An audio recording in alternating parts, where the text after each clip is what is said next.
집권 3년차를 맞는 윤 대통령이 대국민 신년사를 통해 새 국정운영 구상을 내놨습니다.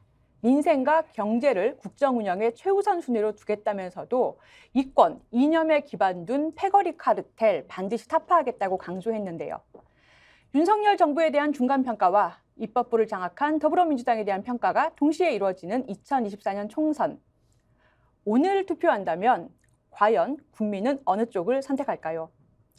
신년 여론조사 결과를 보면 민심은 오차 범위 내에서 엎치락뒤치락 중인데요. 꿈틀대는 민심, 오늘도 뜨거운 정치권 이슈들 짚어보겠습니다. 양문석 언론학 박사님, 박진영 민주연구원 부원장님, 윤희웅 오피니언 라이브 여론분석센터장님, 전계환 대표님 모셨습니다. 여러분 안녕하세요. 안녕하세요. 네, 새해에 들어서 처음 뵙는데요. 뭐 새해 결심들 좀 하신 거 있으십니까? 뭐 새해 결심보다는 어제 해돋이를 갔는데 유난히 해가 밝았더라고요. 그래서 정말 기운이 충만한 그 기운들을 제가 흠뻑 받고 시청자 여러분과 여기 패널에게 팍팍팍 그 기운을 나눠드립니다. 아유 감사합니다. 예, 아유 저희 프로 올해 굉장히 잘 될 것 같은데요. 팍팍팍. 근데 저희가 그 기운 다 써도 되겠습니까? 아유 흘러 넘칩니다. 아니 대표님 뭐 새해 결심하신 거 있으세요? 저희 채널 100만 이제 뭐 올해 100만 이제 달성하기 위해서 시청자 여러분들과 함께 가야 하고요. 최선을 다하겠습니다. 지난 한 해 되돌아보니까요. 아쉬운 점이 너무 많아서 저는 이렇게 생각을 바꿨습니다. 작년에 했던 일 중에 가장 잘한 일이 뭐지? 그러니까 몇 가지가 있더라고요. 그래서 좋은 건 남기고 나쁜 기운 버리고 올해는 좋은 기운 살려서 정말 열심히 한번 달려가 보자. 늘 한결같이 초심을 잃지 않고 달려가겠습니다. 네, 아니 대표님 여기서 지금 신년사를 기업 신년사를 예. 하셨는데 PD님 들으셨죠? 윤희웅 대표 센터장님 오늘 저한테는 처음 나와주셨는데요. 뭐 새해 계획 있으십니까? 올해 총선 있어서 여기저기 이제 여론 분석 좀 요청들이 이제 있을 것 같은데요. 좀 객관적인 시각으로 열심히 한번 해보려고 합니다. 또 큰일에 기여하시고 또 사업도 번창하시고 네. 예, 올해 굉장히 큰 사업들 많이 있으실 것 같으시네요. 네, 열심히 하겠습니다. 박진영 부원장님은 새해 뭐 결심하신 거 있으세요? 저는 뭐 윤석열 정권 퇴진과 대한민국 정상화의 한 길로 열심히 싸우겠습니다. 네. 잠깐 저는 뭐 이렇게 하는데 그럼 나는 뭐 본인은 같이 하시죠. 안 한 것처럼 같이 하던 대로 쭉 같이 하시죠. 예. 네. 대통령도 새해 결심 내놨잖아요. 신년사 발표를 어제 했습니다. 따뜻한 정부와 문제를 해결하는 정부 내세우면서 네. 신년사를 했는데요. 뭐 저는 보니까 작년 신년사랑 되게 비슷하더라고요. 뭐 연금 개혁, 노동 개혁, 교육 개혁 하겠다. 뭐 경제 어렵다. 뭐 이런 말씀하시고 뭐 신년사 평을 좀 해볼까요? 어떻게 보셨습니까? 간단하게 뭐 따뜻한 정부, 그다음에 문제를 해결하는 정부 이제 여기였는데 3대 국정 과제였던 노동연금 이런 부분들은 이미 하는 게 없잖아요. 한 것 없잖아요. 올해가 집권 3년 차거든요. 그런데 그동안 한 것 하나도 없어? 그러면 평가를 해야 되잖아. 뭐 킬러 문항 없앴죠. 네. 킬러 문항이 없어진 게 아니고 대거 킬러 문항이 들어오니까 킬러 문항인 것처럼 안 보였던 게 이번 이제 그 사건이었고 네. 그렇기 때문에 3대 국정과제를 밀어붙였다고 했는데 도대체 결과가 뭐냐? 그러면 왜 제대로 안 됐냐? 최소한 이런 평가들이 있었어야 되는데 없고요. 그다음에 따뜻한 정부. 자, 따뜻한 정부의 그 가장 기본은 12구 이태원 참사 특별법을 어떻게 대체하느냐의 문제거든요. 끊임없이 12구 참사 특별법에 대해서 계속 시간을 끌고 방해를 해왔단 말이에요. 이게 따뜻한 정부예요? 책임도 안 지면서 따뜻하지도 않는 이러한 행태에 대한 최소한의 자기 반성들이 전제된 속에서 따뜻한 정부 이야기를 해야 돼요. 그 다음에 문제를 해결하는 정부, 문제가 뭐예요? 본부장 아니에요. 본인과 부인과 장모. 자기가 본인이 문제인데 본인의 문제를 어떻게 해결하자 말이에요. 그러면 기본적으로 부인에 대한 문제는 해결해 줘야 될 거 아니에요. 네. 그러면 김건희 특검을 받으냐 마느냐 이 문제가 문제를 해결하는 정부의 기본적인 이 첫 단추란 말이에요. 이 첫 단추를 갖다가 제대로 깨지도 못하게 방해하는 세력들이 그리고 그 세력의 이 수장이 문제를 해결하는 정부 따뜻한 정부 이야기하는 것 자체가 거짓말이다. 사기다. 맞아요. 아니 저는 당장 김건희 특검법 거부하겠다고 밝힌 상태이기 때문에 특검법에 대한 입장이 적어도 뭐 송구하다 더하기 거부하는 이유가 뭐다라는 정도는 좀 들어갈 줄 알았어요. 근데 뭐 전혀 언급이 없었더라고요. 박 부원장님 어떻게 보셨어요? 말씀하신 것처럼 최소한의 염치도 갖지 못한 거죠. 이제 우리 그런 경우 이제 철면피다, 뭐 이런 철면피다. 표현을 쓰는데요. 우리 한국이 어쨌든 이 동양적인 사고에 의하면은 염치와 이성, 철면피 이런 사람들은 국정을 운영하면 안 되는 거예요. 네. 사실 이 정권은 국정을 어떻게 운영하겠다는 계획 자체가 존재하지 않는 정권입니다. 정권을 유지하는 것이 정권의 목표인 정권. 이게 이제 본질이다 이런 생각이 들고요. 올 4월에 이제 총선이 있는데요. 우리가 보통 총선 때 정권 심판론을 이야기합니다. 그럼 심판은 뭐냐? 의석을 적게 주는 게 심판의 끝이냐라고 생각하면 안 되는 겁니다. 네. 의석을 적게 줌으로 인해 가지고 국정을 운영할 수 없는 상황이 된다면은 그만하라라고 제대로 이 정권을 마무리시켜 주는 것, 이것이 책임 정치고 사실은 대의민주주의가 작동하는 방식으로서 만들어져야 된다는 저는 생각을 가지고 있고요. 많은 사람들이 그런 이야기합니다. 퇴진 또는 탄핵, 뭐 헌정 중단 이런 이야기를 합니다만은 합법적 절차를 통해 가지고 탄핵이라든가 또는 개헌을 통해 가지고 임기 중단이라든가 이런 부분들이 만들어지는 것이 촛불혁명 이후 성숙해진 한국의 민주주의를 또 한 단계 발전시키는 방법이 아닌가. 그런 저는 구상들을 가지고 야당과 그리고 다수의 국민들이 그런 전략적 방향으로 함께 가는 것이 맞지 않겠나 그런 생각이 듭니다. 예, 박 부원장님 새해를 맞아서 더 큰 구상하고 나오신 것 같습니다. 윤희용 센터장님 신년사 보셨죠? 뭐 예. 예년에 비해서 아니면 뭐 이례적인 통상적인 경우에 비해서 어땠습니까? 뭐 말씀하신 대로 지난해랑 비슷해서 좀 차분하게 이렇게 진행을 한 모습이었는데요.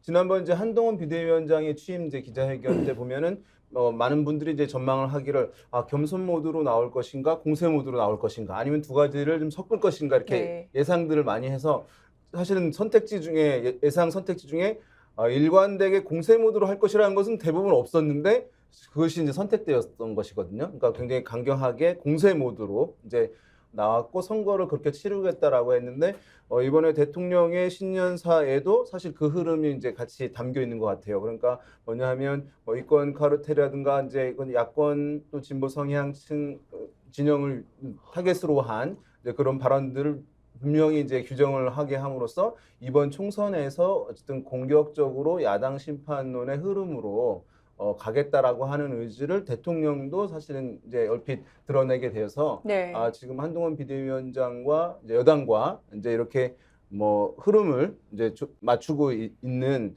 선상에서의 신년사였다 이렇게 좀 정치적으로는 해석될 수 있을 것 같습니다. 비대위원장과 흐름을 맞춘다. 저도 좀 그렇게 네. 느꼈습니다. 전 대표님 어떻게 보셨어요? 저는 이제 어떤 연설을 들으면 그분의 본심이 담겨 있느냐 또는 진심이 있느냐 그것을 실천하겠느냐 이런 생각하지 않습니까? 노무현 대통령 같으면 어떤 신년사를 했을까? 지금 같은 상황을 본인이 만들어 놨다면 솔직함이 빠져 있었다. 진심인 것처럼 보이려고 노력했으나 그것이 전달되지 않았다고 생각하고 일단 사실관계에 대한 오인이 많고 두 번째는 여전히 우리 사회를 적대적 관계로 상대를 설정해 놓고 거기에서 내가 정치적 이익을 무엇을 얻을 것이냐 이런 데 대한 구상과 궁리가 상당히 많이 됐던 것 같아서 본심은 적대적 관계의 설정이고 겉모습은 뭔가 민생과 경제를 챙기는 것처럼 하지만 정말 바뀐 게 없구나. 무엇보다도 기자들의 질문을 받지도 대답하지도 않았습니다. 이유는 뭡니까? 그냥 나올 질문이 뻔하기 때문에 일방적으로 전달하고 끝내겠다는 거 아닙니까? 중간 정도 하거나 중간 이하를 하더라도 최악이 아니면 된다. 이런 것이었기 때문에 어제 만약 윤석열 대통령의 신년사를 듣고 그래도 올해 기대해도 좋겠다라고 생각하시면 아마 그 국민은 10명 중에 3명 정도에 드는 30%일 테고 10명 중에 7명은 여전히 대통령이 바뀌지 않았다. 야, 나라 걱정 정말 큰일이다. 이렇게 결론을 냈을 것 같습니다. 네. 맞습니다. 적대적 관계 설정 얘기하셨는데요. 그 신년사에서 눈에 띄는 게 이권 이념에 기반 둔 패거리 카르텔 반드시 타파하겠다라고 한 부분이었어요. 카르텔이란 단어가 3번이나 나왔는데요. 화면 보시겠습니다. 정부는 출범한 이후 일관되게 이권 카르텔, 정부 보조금 부정사용, 특정 산업의 독과점 폐해 등 부정과 불법을 혁파해 왔습니다. 올해도 국민의 자유를 확대하고 후생을 증진함과 아울러 공정한 사회를 만들기 위한 노력을 멈추지 않을 것입니다. 자기들만의 이권과 이념에 기반을 둔 패거리 카르텔을 반드시 타파하겠습니다. 모든 국민이 공정한 기회를 누리도록 할 것입니다. 부패한 패거리 카르텔과 싸우지 않고는 진정 국민을 위한 개혁이 불가능하기 때문입니다. 네. 부패한 패거리 카르텔과 싸우지 않고는 진정한 국민을 위한 개혁이 불가능하다. 이 카르텔이 주어는 또 없어요. 누구의 카르텔인가, 뭐 누구들의 카르텔인가. 근데 이게 굉장히 이념적인 말입니다. 패거리 카르텔 타파하겠다. 신년사에 어떤 단어가 몇 번 나오는가가 굉장히 중요한 의미를 지니는데 대통령의 연설문이라는 예. 것이 카르텔 3번 나왔어요. 이거 뭐 누구를 뭐라고 봐야 됩니까? 카르텔이라는 단어를 저 집단에서는 되게 즐겨 쓰는 그 표현인 것 같아요. 그리고 그 카르텔이 무슨 뜻인지 본인들도 잘 모르는 그런 것 같아요. 자, 우리나라에서 지금 가장 심각한 카르텔이 뭐예요? 검사들의 수사 카르텔이에요. 그렇죠. 그죠? 그리고 검사 출신들 50억 클럽의 거부권을 행사하겠다고 지금 입장을 밝힌 그 대통령실이 어디 검사들의 그 적 카르텔에 대해서는 한마디도 안 하고 그런데 본인이 설명했던 부패한이라는 표현에 그 검사 집단이 가지고 있는 그 카르텔이 가장 앞자리에 서 있거든요. 그런 측면에서 보면 저 이야기 자체 또한 자기가 무슨 이야기를 하고 있는지 모르고 외치는 공허한 목소리고 거짓말이다. 그리고 진짜 기가 찬 표현이 이거 아니에요. 올해도 국민의 자유를 더 증진시키고 아, 올해도 부분이 있었어요. 올해도 국민의 자유를 확대하고 이렇게 표현해요. 올해도 국민의 자유를 확대하고 국민의 자유를 가장 억압한 정권이 군사 독재 정권 이후에 가장 심각한 게 윤석열 검사 독재 정권입니다. 네. 여러분들이 전화 받는 거 되게 두려워하잖아요. 시청자 여러분들이 여론조사할 때 나의 입장을 표현하는 게 훨씬 더 어려워진 상황이잖아요. 기본적으로 독재 정권이 가지고 있는 공포정치, 그 공포정치는 바로 압수수색, 검찰 수사, 경찰 수사로 이어지는 압수수색, 이러한 공포기제가 계속해서 작동되고 있는 현 정권에서 올해도 국민의 자유를 더 확대하겠습니다 하는 소리는 진짜 강아지 풀 뜯어먹는 소리고 대놓고 국민들한테 사기치는 소리입니다. 박 부원장님, 이 계속 이 약간 국민을 갈라치게 하는 것처럼 뭐 일부 이 세력을 향해서 계속해서 카르텔이다, 타파 대상이다 이런 윤석열 대통령 발언 계속되고 있는데요. 이거 뭘 노리고 하는 겁니까? 어떻게 봐야 됩니까? 뭐 집권 전략이기도 하고요. 집권 전략? 선거 전략이기도 하다. 총선 전략이기도 하다. 이런 생각이 드는데요. 이제 이런 메시지를 전형적으로 냈던 사람이 이제 히틀러예요. 히틀러 같은 경우에 이제 늘 분리를 하지 않습니까? 우리 사회의 문제는 사회주의자들 때문에 생긴 거야.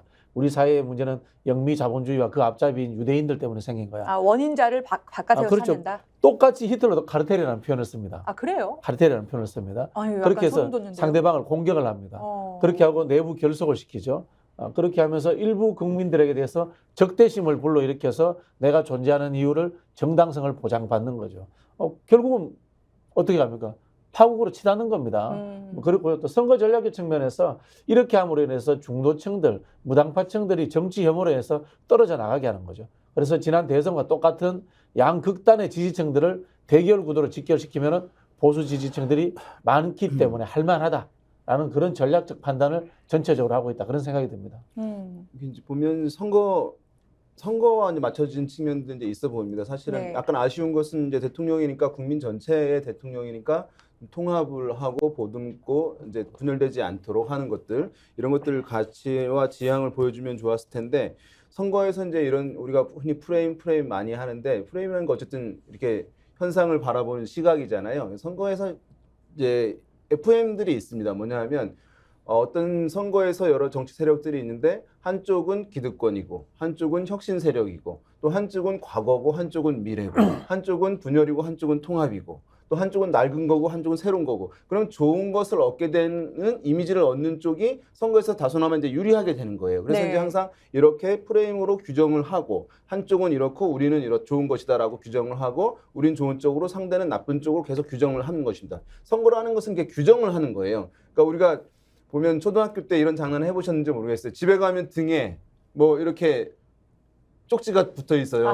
뭐 누구 바보 맞아요. 이런 것처럼. 그러니까 사실은 누구 규정하지 않으면 규정받는 것이거든요. 아, 네. 그래서 선거에서는 사실 캠페인이라는 것이 이제 그런 것입니다. 우리가 이제 뭘 발전시키고 좋게 하는데 정답이다라고 얘기를 하는 것인데 지금 보면 타파해야 할 대상 카르텔 이렇게 한다는 것은 저쪽 누군가의 기득권이 있다. 그래서 나는 또는 우리는 혁신 세력이기 때문에 그 기득권을 타파하는 길을 가겠다라고 하는 이제 메시지를 내놓은 것이기 때문에 선거에서의 구도에서 흔히 얘기하는 것이거든요. 그래서 뭐 아까 말씀드린 대로 이번 총선과를 굉장히 이제 겨냥해서 생각해서 아마 신년사가 이제 고려되고 그 멘트들, 표현들 이런 것들은 이제 같이 연계되어 있는 것이라고 다시 한번 좀 확인할 수 있었던 것 같습니다. 예.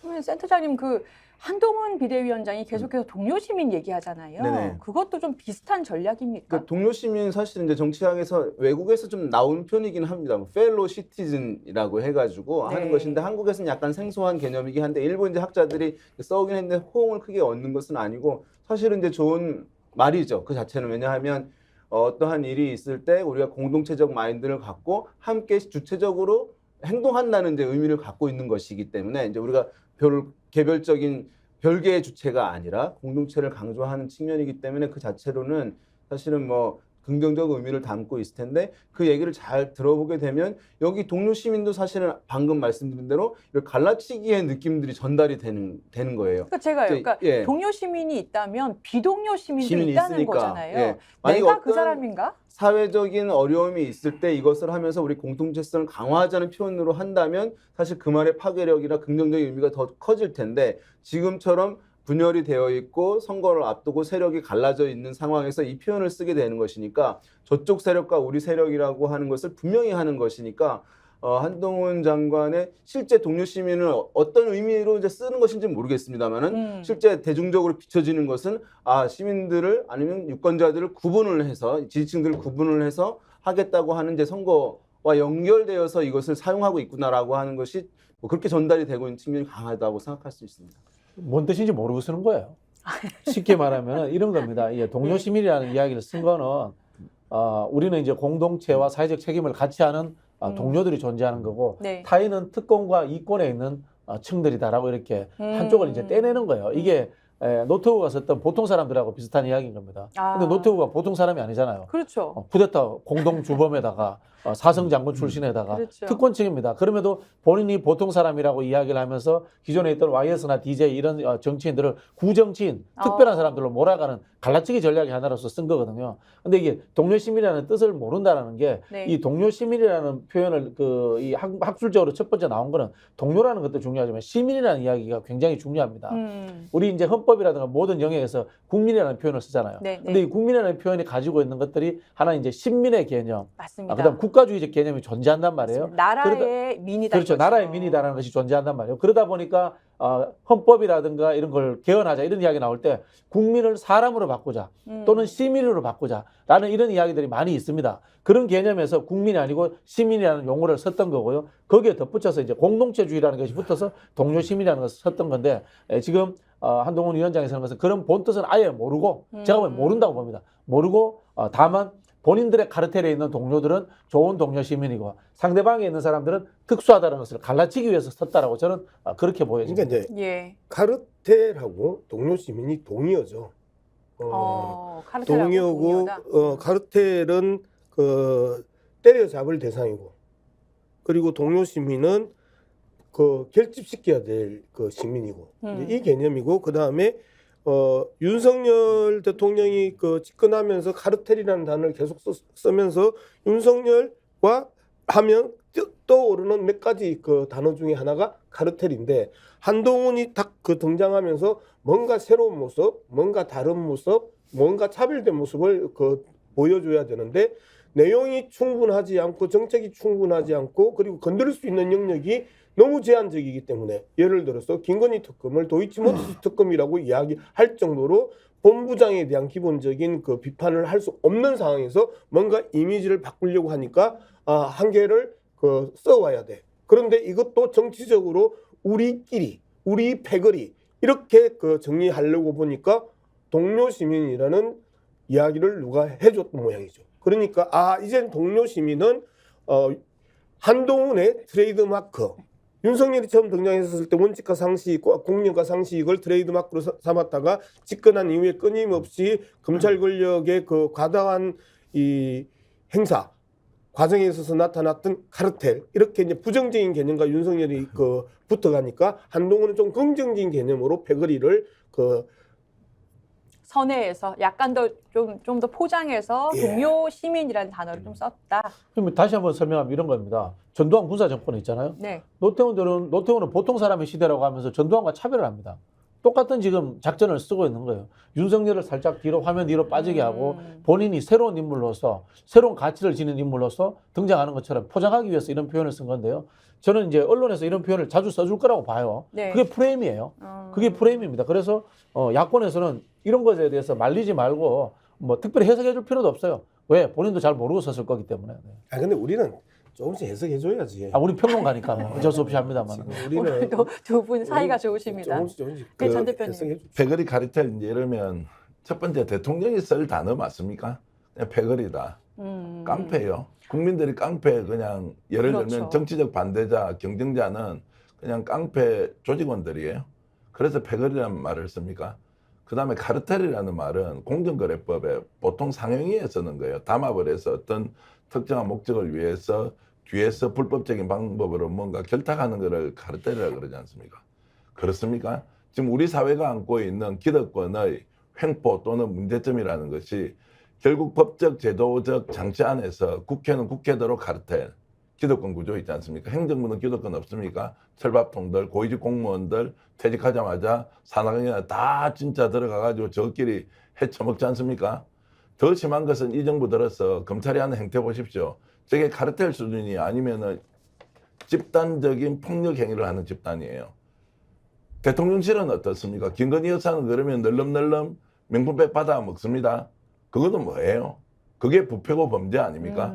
우리 사회가 지금 개혁하자는 것은 카르텔이라고 하면 그것은 범법 행위로서 법적 처벌을 해야 되는 것이고 그것 아니고 노동, 그 다음에 예를 들어서 여러 가지 개혁 과제들은 기득권 구조 안에 막혀 있지만 이것을 어떻게 정치가 제도로서 풀어낼 것인지 아니냐 이런 것이지 대통령이 나와서 패거리다, 카르텔이다 이렇게 규정하는 순간 그 제도 안에서 보장받고 있는 네. 그것이 설사 불합리한 요소가 있다 하더라도 이 사람들이 양보를 하겠습니까?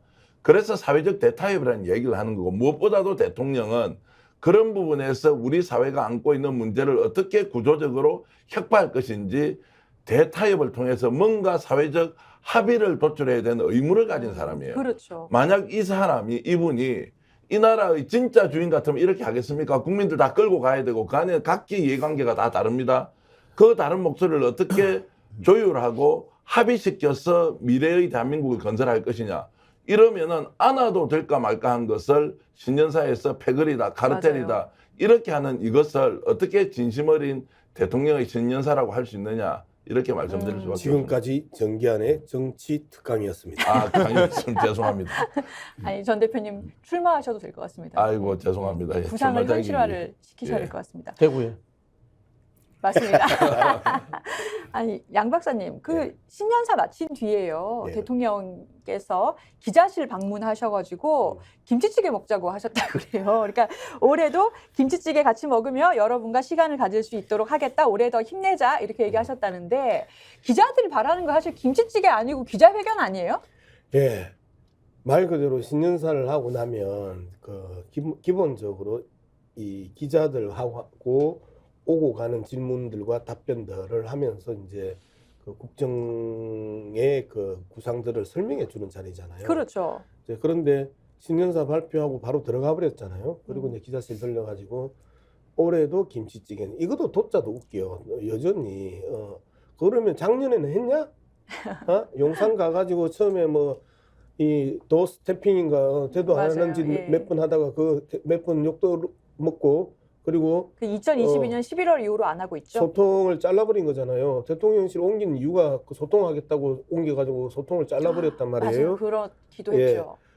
그런 이후에 기자회견 한 번도 안 했죠. 그리고 짜고 치는 그 고수톱으로 한 번 하다가 또 그것도 짜고 쳤다고 들켜가지고 난리가 났었죠.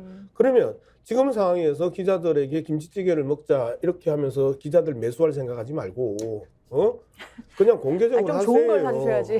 김치찌개. 항상 대통령이 그 술자리에 가가지고 뭔가를 풀려고 하는 그 태도들 그거 고치세요. 당신은 고쳐야 돼. 그렇게 해서 기자들이 자유롭게 이야기하고 그리고 본인도 자유롭게 아는 만큼 이야기하고 하면서도 비판이 오가고 네. 설전이 오가고 이러한 그 모습들을 우리 국민은 왜 못 보게 하는 거예요.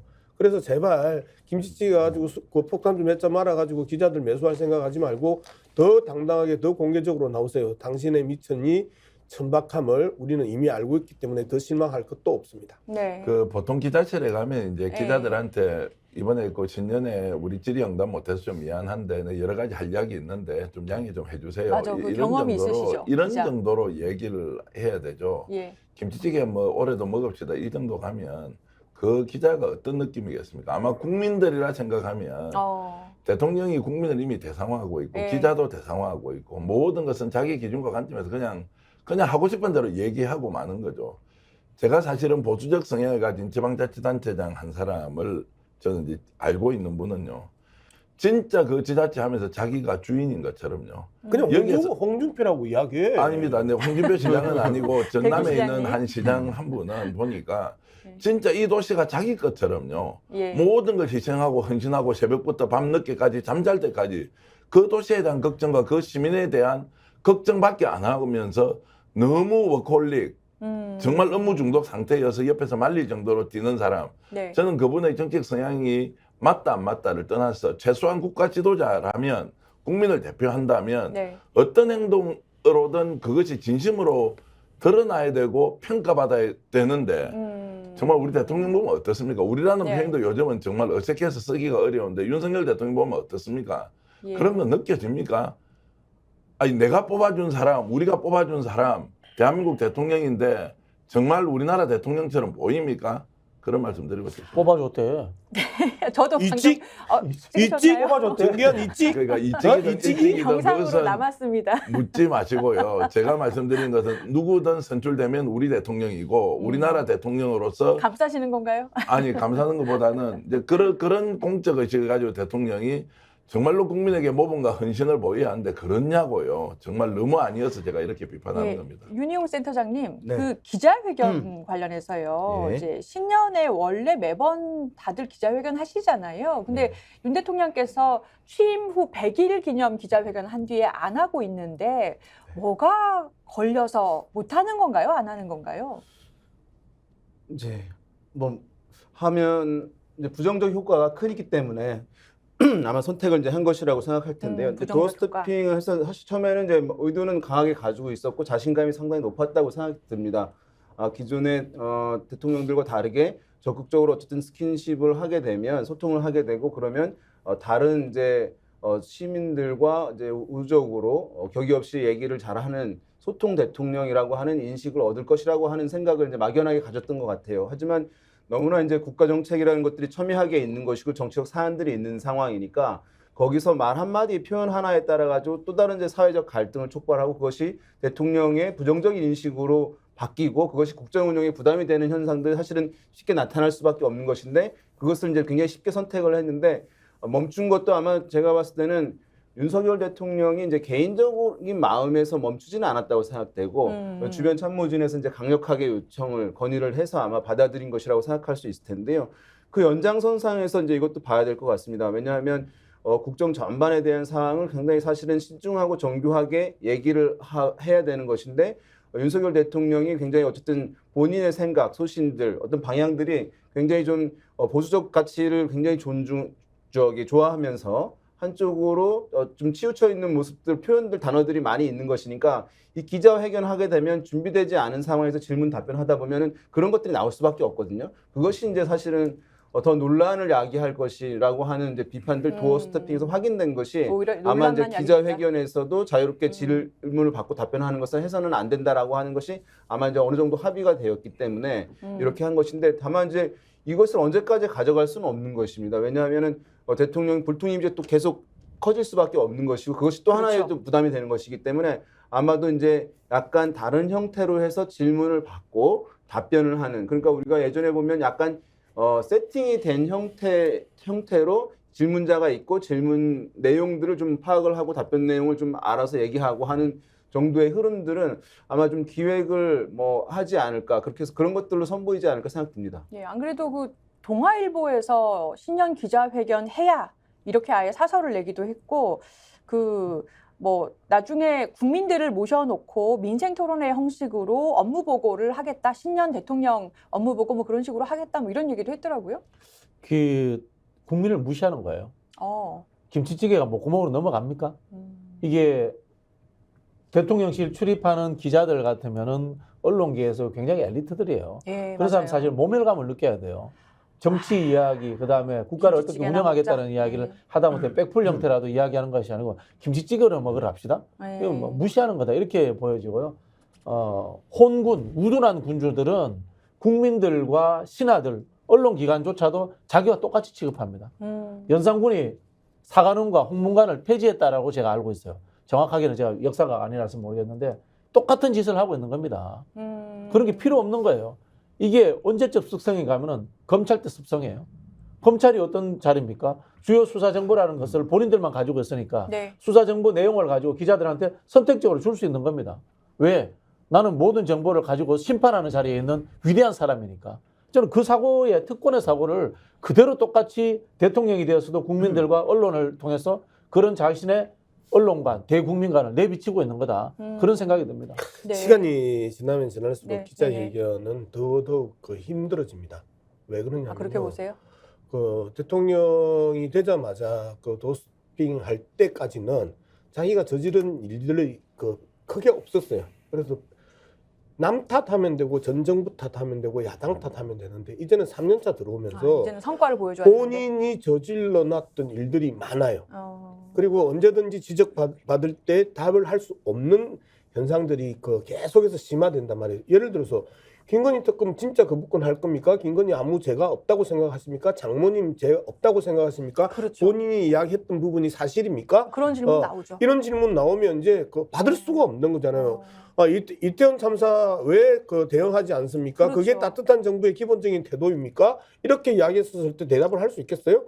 자, 시간이 지나면 지날수록 바로 즉각 현장에서 이루어지는 기자회견은 어렵다. 그렇기 때문에 신년 기자회견도 철저하게 드라마 같이 역할을 분담하고 잘 짜여진 시나리오로 풀어낼 수밖에 없는 상황. 그러니까 기자회견 한번 할 때마다 엄청난 시간과 비용이 들 수밖에 없는 상황까지 지금 돌입해 있다라는 게 이제 네. 첫 번째고요.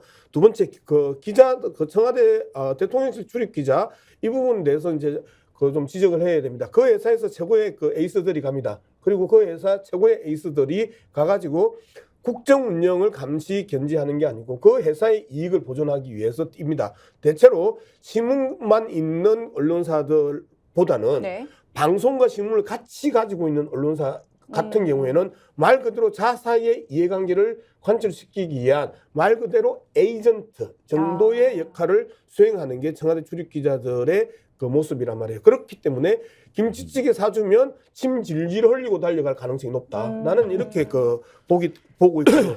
마지막으로 아까 이제 우리 윤희영 센터장 말씀하셨을 때 윤석열 대통령이 보수의 가치를 상당히 선호한다고 이제 표현했는데 이 표현은 네. 정확하게 좀 짚고 가야 됩니다. 김건희와 서울신문의 이 인터뷰 녹취를 보면 네. 김건희와 윤석열은 안희정을 좋아했었어요.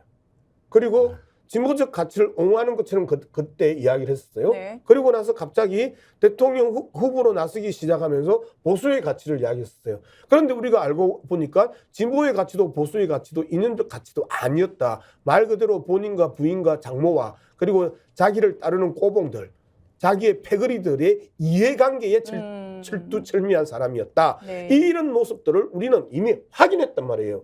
자, 이랬을 때 당신은 진보의 가치를 선호하십니까? 보수의 가치를 선호하십니까? 안 그러면 당신과 당신의 가족 그리고 당신의 그 쫄따구들의 이해관계를 더 선호하십니까? 라고 질문했을 때 뭐라고 대답할 거예요?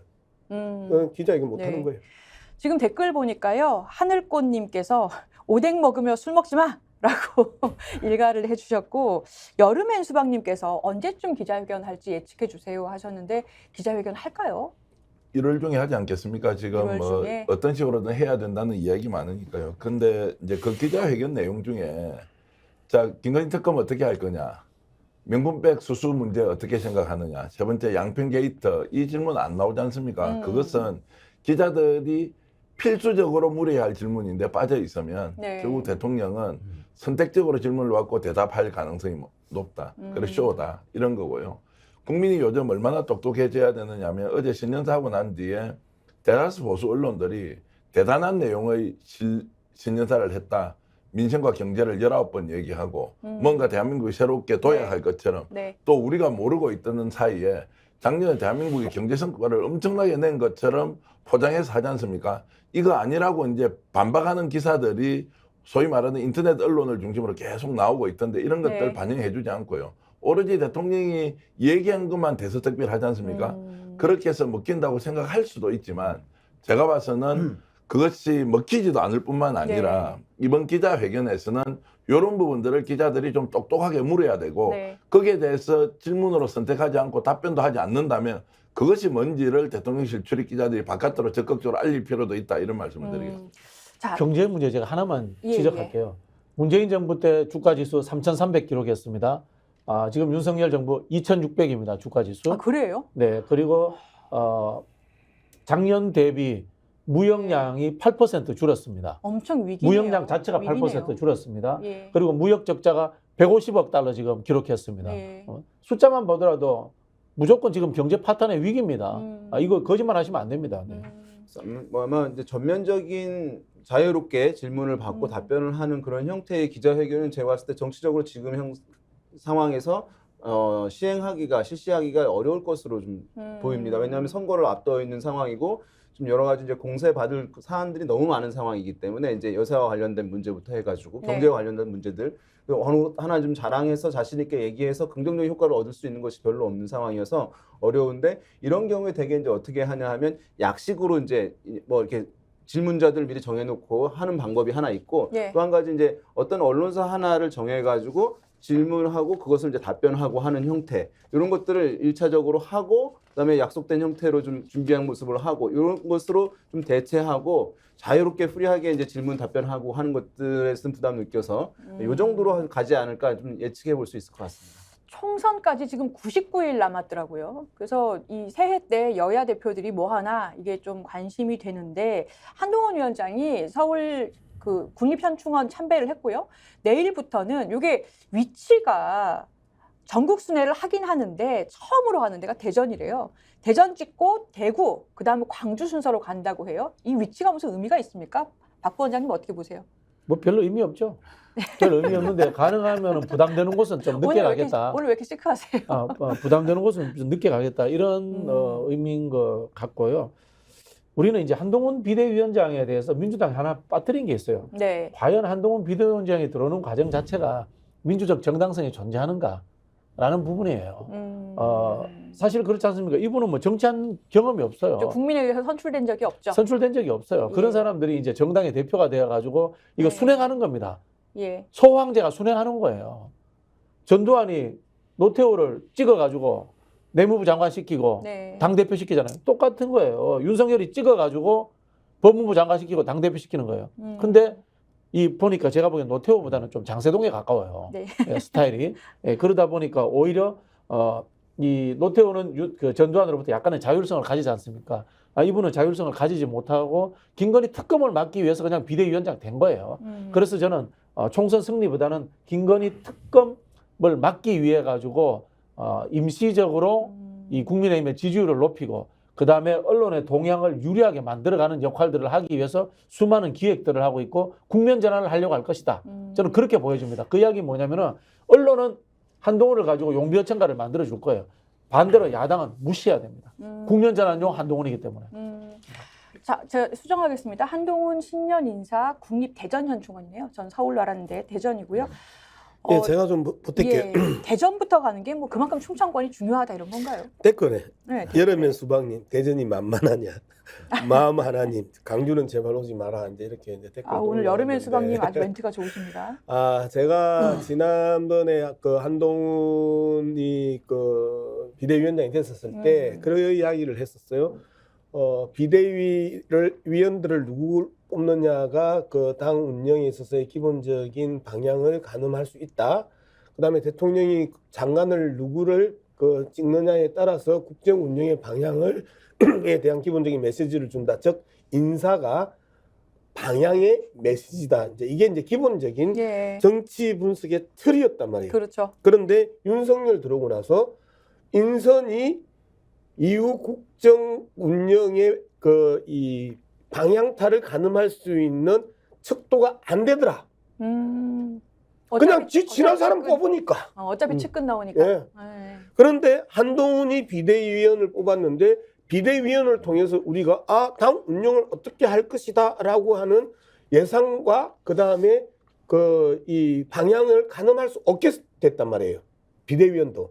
그러면 이들이 가지고 있는 메시지의 전달 방법에 대해서 입으로만 이야기를 하지 동선, 즉 대전을 가냐, 광주를 가냐, 대구를 가냐 이 동선조차도 이제는 메시지로서의 의미를 상실해 버린 거예요. 그래서 저들이 일반적으로 우리 정치의 기본적인 그 이 평가 분석 틀이었던 인선과 동선이 가지고 있는 정치적 의미와 그 정치적 의미로 이후의 행보를 예측하고 그 다음에 어떻게 국정을 끌고 가고 당정을 끌고 가고 이런 것들을 예측하는 데 있어서의 틀들을 깨버렸기 때문에 메시지가 말 없다. 그대로 저들은 엿장수 마음대로인데 그 엿장수는 자기가 좋아하는 박자만 칩니다. 그리고 좋아하는 박자들은 우리가 영어로 이야기하면 패거리, 그리고 한동훈 이야기로 하면 동료 시민, 그리고 영어로 이야기하면 카르텔, 한동훈 이야기하는 동료 시민, 우리는 그거를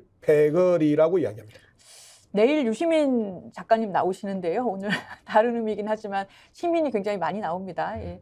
내일 아침 9시에 유시민 작가님 나오십니다. 시민 좋은 말이에요. 원래는 좋은 말이에요. 네. 굉장히 좋은 말이에요.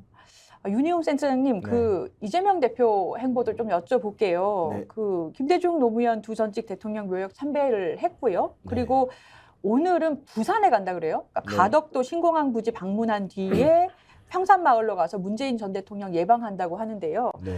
이재명 대표가 부산 신공항 부지 방문하는 것 이게 무슨 의미가 있을까요? 일단은 뭐 정치적으로 선거를 또 이것도 염두에 두고 하는 것인데 영남 지역에서 어쨌든 승패를 결정짓는 전체 선거의 승패를 결정짓는 것은 수도권 물론 가장 이제 비중이 많으니까 영향을 주겠습니다만은 미묘하게는 영남 지역에서 PK 지역에서 보수 정당이 어느 정도 방어를 하고 민주당 등 진보 정당이 어느 정도 획득을 하느냐가 사실 전체 결과에서 또 하나 이제 승패를 가늠하는 장소가 PK 지역이거든요. 부산, 그렇죠. 경남. 그래서 이제 선거에서는 항상 제일 중요한 지역일 수밖에 없는 것이 이제 PK 지역이라고 할 수 있겠고, 되게 보면 지금도 정당 지지율 같은 경우를 보면은 차이가 이제 제법 있어요. 보수 정당이 이제 높은 거죠. 하지만 선거에 대한 기류를 물어보는 우리가 선거 프레임에서 정부 여당 또 정권에 대한 심판론에 대한 동의라든가 아니면 이제 국정 안정에 대한 기류라든가 물어봤을 때는 사실 그럴 때는 기류가 거의 없어지는 흐름들 나타납니다. 그래서 아마 선거에서 야당이 선전을 하게 된다면 일정 정도 성과를 얻을 수 있다고 하는 생각이 있을 것이고, 그다음에 부산 가덕도 신공항을 가는 것은 지금 이번에 이제 지난번 부산 엑스포 유치와 관련해서 가덕도 신공항 얘기가 많이 나와서 이것이 이제 아마도 네. 이 정부 들어서 이것이 이루어진 것이라고 생각하시는 분들도 있지만 사실 가덕도 신공항의 그 결정은 이제 이전 정부, 문재인 정부에서 결정이 된 거거든요. 굉장히 네. 이제 정치적으로 비판하는 분들도 많이 있었습니다만은 굉장히 부산 민심을 고려한 선택이었다라고 하는 정치적 이제 해석도 많이 있었습니다만, 성과다. 그러니까 가덕도 신공항에 간 것은 아마 이재명 대표 입장에서는 이렇겠죠. 이것은 우리 민주당에서 결정한 것이다. 그러니까 부산 시민들 이것을 알아주십시오. 그래서 우리를 버리지 말아주십시오라고 하는 네. 어떤 그런 정치적 시그널을 전달하기 위해서 아마 부산 가덕도 신공항 부지까지 방문을 하는 일정을 짜지 않았을까, 뭐 정치적으로 해석하는 예. 것이 타당할 것 같습니다. 민주연구원 부원장이신 박진영 부원장님 어떻게 보세요? 그 부산이 PK가 40석이나 되잖아요. 한 15% 되죠? 그렇죠. 제가 오늘 이야기하는 걸 저기 쇼츠로 꼭 만들어 주십시오. 민주당 지도부에서 꼭 보게. 예. 우리 이제 요즘 이순신 장군 영화가 유행하잖아요. 양무, 호남, 시무국가. 호남이 없으면은 우리나라가 없다라는 이야기를 이순신 장군 시대 때 이야기했는데 민주당 정권은요. 부산이 없으면 민주당 정권이 등장한 적이 못합니다. 지난 대선을 한번 하고 문재인 대통령 당선될 때 대선 한번 비교해 볼게요. 예. 문재인 대통령은 다자구도에서 부산에서 37% 이상 득표해서 1등했습니다. 이재명 대표는 지난 대선에서 부산에서 38% 득표했는데요. 네. 윤석열이 58% 득표해서 2등했는데 20% 사이로 졌습니다. 네. 그게 대선 패배의 원인입니다. 지역적으로. 그래서 민주당 정권은 부산에서 이겨야지 민주당 정권이 등장한다는 것을 제가 다시 한번 여러분들께 강조해서 말씀을 드리려고 하는 거고요. 지금 부산 민심이 흔들리고 있습니다. 엑스포 유치 실패로 국민의힘에서 그래요? 지지율이 떠나고 있습니다만은 그걸 민주당이 쓸어 담지를 못하고 있습니다. 이 쓸어 담는 방법은 몇 가지가 있을 수 있습니다만 첫 번째는 부산에 기반한 대권 주자가 있어야 되고요. 네. 노무현, 문재인 같은. 그리고 두 번째는 부산 같은 데는 국책 사업을 좋아합니다. 이유가 뭐냐면요. 부산은 늘 서울에게 1등을 빼앗겼다라는 그런 상실감을 가지고 있습니다. 80년대 초반까지 부산이 잘 살았어요. 네. 그런데 전두환 정권에 의해서 국제그룹이 멸망합니다. 그때부터 부산이 서울에 밀리기 시작합니다. 그런 부분에 있어서 산업적인 역할들을 부산에 다시 줘야 됩니다. 그런 부분에서 가덕도 공항도 중요합니다. 그러나 제가 봤을 때는 플러스 알파를 줘야 됩니다. 제가 민주당 지도부에게 고언을 하나 드리자면요. 지금 영등포구에 있는 산업은행, 예. 산업은행 부산으로 이전하는 법률안 만들어 주셔야 됩니다. 그게 어떤 효과가 있습니까? 엄청난 고용 창출 효과가 존재하고 있고요. 그다음에 지금 영등포구 국회의원이 민주당입니다. 예. 내 살을 잘라내가지고 예. 부산의 줌으로 인해가지고 상대의 뼈를 자를 수 있는 육참 골단의 효과를 가져올 수 있는 겁니다. 딱 찍어서 산업은행인 이유. 산업은행이 지금 국가균형특별법과 예. 혁신도시법에 의해서 지방으로 이전되도록 되어 있습니다. 그런데 지금 민주당 수도권 의원들이 여기에 대해서 별로 찬성을 하지 않고 있습니다. 예. 이거는 지역구의 문제가 아니고요. 국가 전체를 위한 것이고 민주당을 집권을 위해서 부산의 민주당이 우리의 수도권의 하나의 손해를 보고서라도 지방을 살리겠다는 의지를 표현하는 거기 때문에 산업은행법을 분명히 개정해가지고 부산에 갈 수 있도록 민주당이 앞장서 네. 주실 것을 제가 간곡히 부탁을 드립니다. 네. 예, 그 가덕도 신공항 이야기가 예, 그 마무리가 좀 돼야 되는데요. 이제 뭐 그 두 분이 앞에서 이제 그 부산에 대한 이야기를 이제 많이 했는데 가덕도 신공항은 말 그대로 1타 쌍피, 1타 3피 정도 됩니다. 어떻게 그 설명을 해야 되느냐면 부울경 메가시티 문재인 정부 때 강력하게 추진했던 서울 그 일극하에서 예. 남과 북의 양극으로 만들고 다극으로 만드는 지방 분권의 핵심이었었거든요. 그런데 지방 분권의 핵심인 부울경 메가시티를 다 법률적으로 정리했음에도 불구하고 부산시장, 울산시장, 경남지사를 또 그 국힘당이 차지하면서 안 이걸 됐잖아요. 갖다가 그 부셔버렸어요. 그래서 부울경 메가시티 자체가 무너져버린 상황입니다. 여기에 대한 기본적인 지적이 핵심이 가덕도였거든요. 가덕도 신공항의 교통망을 통해서 그리고 공군, 하늘, 땅, 바다 이 세 영역을 통해서 새로운 이 메가시티를 형성하는 핵심이었단 말이에요. 그래서 이 부분에 대한 항의 차원이 네. 있고요. 두 번째, 윤석열 대통령이 신년사와 그리고 작년 연말에 계속 이야기했습니다. 저출산의 원인을 이야기하면서 수도권의 이 집값과 그다음에 양육비 이런 부분을 이야기를 했고요. 너무 그래서 집중됐죠. 저출산 문제를 극복하기 위해서는 지방 분권이다라고 맞아요. 또 윤석열 대통령이 이야기를 했었어요. 그런데 지방 분권을 하고자 하는 사람이 말 그대로 부울경 메가시티를 깨버렸고 그리고 김포를 서울에 편입시키겠다고 지방 분권을 이야기하는 대통령의 네. 정당이 이야기하고 있는 이 부분에 대한 아주 아픈 침 하나가 들어간 게 가덕도 신공항에 방문함으로써 저출산의 문제에 대한 대책 해결도 되지만 지역 소멸에 대한 문제도 해결이 되고 그다음에 이 지역 소멸과 그 저출산의 문제를 극복하기 위해서는 지역 분권 아니면 답이 없다라는 정책적인 메시지를 크게 던진 사건이 네. 가덕도 신공항 부지 방문이었어요. 이어서 박 부원장님, 이제 문재인 전 대통령 예방을 하잖아요. 이재명 대표가 부산 신공항 가덕도 찍고 이제 평산마을 가는데요. 당 내용이 있지 않습니까? 이낙연 전 대표가 신당을 창당하겠다 뭐 이런 상황인데 문재인 전 대통령이 메시지 낼 거라고 보십니까? 메시지 내기는 어렵지만은 이미 행동으로 보여주셨잖아요. 민주당 경남도당에 500만 원 특별 당비 내셨습니다. 네. 그 이야기는 문재인 대통령은 민주당을 적통으로 인정하고 지키겠다는 뜻이거든요. 그럼 지금 이낙연 대표가 하는 행동은 문재인 대통령의 뜻과 거스르는 행동입니다. 네. 네. 안 하시는 게 맞죠. 네. 그러니까 결국에 이낙연 대표가 뭐 이번 주 내로 3, 4일 정도의 신당 창당을 발표할 것 같아요. 그죠? 할 것 같은데 이재명, 이낙연 두 명이 전격적으로 만났었잖아요. 두 분이서 뭐 계속 뭐 전화하고 메시지 보내도 답이 없다라고 했는데 전격적으로 만났는데 아무 뭐 성과가 없었어요. 정해진 거였나요? 저는 좀 기대를 했는데요. 아, 그러세요? 사실 본인이 통합비대위를 구성하라고 이낙연 전 대표가 현 이재명 대표에게 요구하는 것은 좀 거둬 넣지 않겠느냐. 적어도 왜냐면 그 현재 정도는? 당대표를 하고 있는 음. 사람한테 인기가 있는데 특정 정치인이 거기 가가지고 야, 너 당대표 그만둬. 그리고 지난번에 내하고 당신하고 경쟁했는데 통합비대위 구성하자. 통합선대위 구성하자. 네. 이게 일단 말이 안 되지 않습니까? 예. 이제 그럼에도 불구하고 저는 지금 이 상황은 이재명 대표가 어떻게 풀어나가느냐. 본인의 정치력이 이제 시험대에 올라 있다 이렇게 저는 보고요. 이번에 이제 문재인 대통령하고 저렇게 가지 않습니까? 만나지 않습니까? 네. 그러면 이런 이야기 해야 되죠. 당 통합 제가 잘 못 이끌어서 대통령님 죄송합니다. 어떤 식으로 통합 좀 이루어낼 테니까 옆에서 도와주십시오라고 하면서 본인이 당 대표이기 때문에 숙명적으로 가져야 되는 책임감 같은 거를 예. 어쨌든 결과적으로 하지 못했던 거는 본인을 위해서가 아니라 국민을 위해서라도 그 이야기는 해야 한다. 민주당을 지지하는 사람을 위해서라도 통합의 과제를 저 때문에 잘 못하고 있는데 정말 죄송합니다. 이거 좀 전직 대통령으로 좀 도와주십시오. 이런 이야기 해야 될 것 같고요. 두 번째는 문재인 대통령이 지금 현재 박진영 부원장 말씀대로 하면 500만 원의 특별 당비를 냈기 때문에 본인이 역할을 했다. 이게 아니고요. 예. 어찌됐든 지금 문재인 대통령이 윤석열 대통령 만들었던 분이지 않습니까?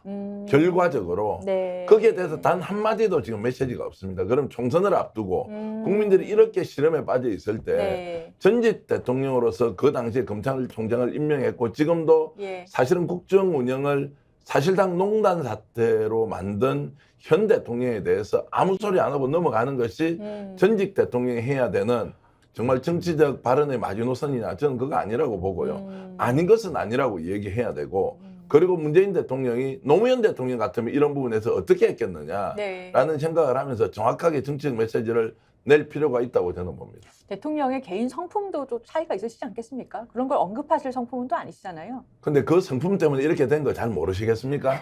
우리가 예를 들어서 문재인 전 대통령에 대해서 인간적으로 인권 변호사로서 특별한 마음을 가진 분이라고 잘 알고 있지만 국정 운영 전반에 대해서 정말로 국민들이 크게 박수를 보낼 만큼 잘했느냐. 네. 이거 아닌 거 아니라고 이야기를 못하면 맞습니다. 어떻게 민주당이 새롭게 태어나서 수권 능력을 가지고 정권을 만들어 갈 것이냐. 이런 부분에 대해서 저는 엄중하게 얘기할 건 얘기해야 아니, 한다고 전 봅니다. 대표. 예. 예.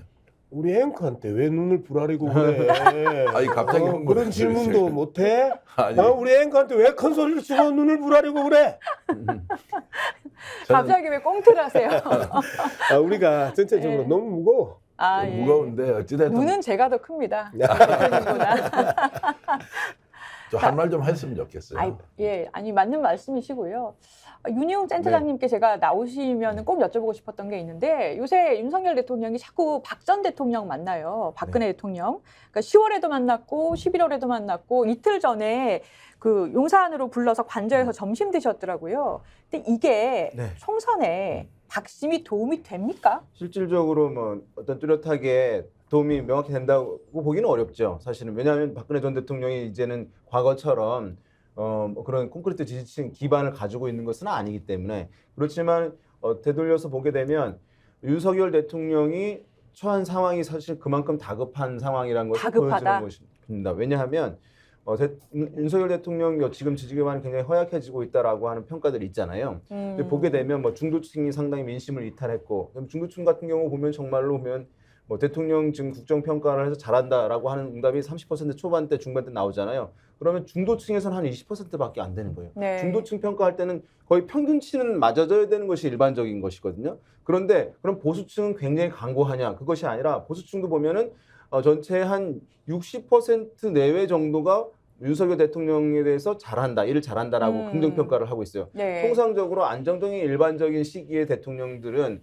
그 진영에서는 75% 이상, 80% 가까이를 항상 끊임없이 잘한다고 하는 평가를 받는 것이 그래요? 일반적인데 한 60% 내외라는 것은 그만큼 보수층도 사실은 제가 봤을 때 흔들리고 있다, 허약해지고 있다는 것을 이제 보여주는 것입니다. 그러면 예. 박근혜 대통령, 전 대통령 계속 만난다라는 거는 태극기 부대 힘이라도 필요하다? 뭐 지금은 뭐 그 힘이 이제 아주 전 센 것은 아니라고 생각하는데 이런 거죠. 뭐냐면 지금 이제 총선이 다가오는 상황에서 뭐 이준석 신당에 대해서 평가절하하는 분들도 있습니다만은 20, 30대에 대해서 저는 이제 여전히 소구력이 있다고 생각하고 그 다음에 가능성이 하나로 TK 지역에서 공천이 어떻게 이루어지는지에 따라서 상당히 일정 정도 국민의힘에 타격을 줄 수 있는 여지가 있는 정도는 지금 기류가 있는 거예요. 그건 무슨 가능성이. 말씀이세요? TK에서 공천 학살을 하면은 오히려 국민의힘에 해가 될 수 있다? 허가 될 수 있는 거죠. 그것이 뭐 완전히 국민의힘보다 압도적으로 예. 힘이 가는 것은 아니겠습니다만은 일정 정도 의석이 한두 개라도 뺏겨도 국민의힘에서는 손실인 것이니까 기존 지지층에 오히려 집결을 방해할 수 있다.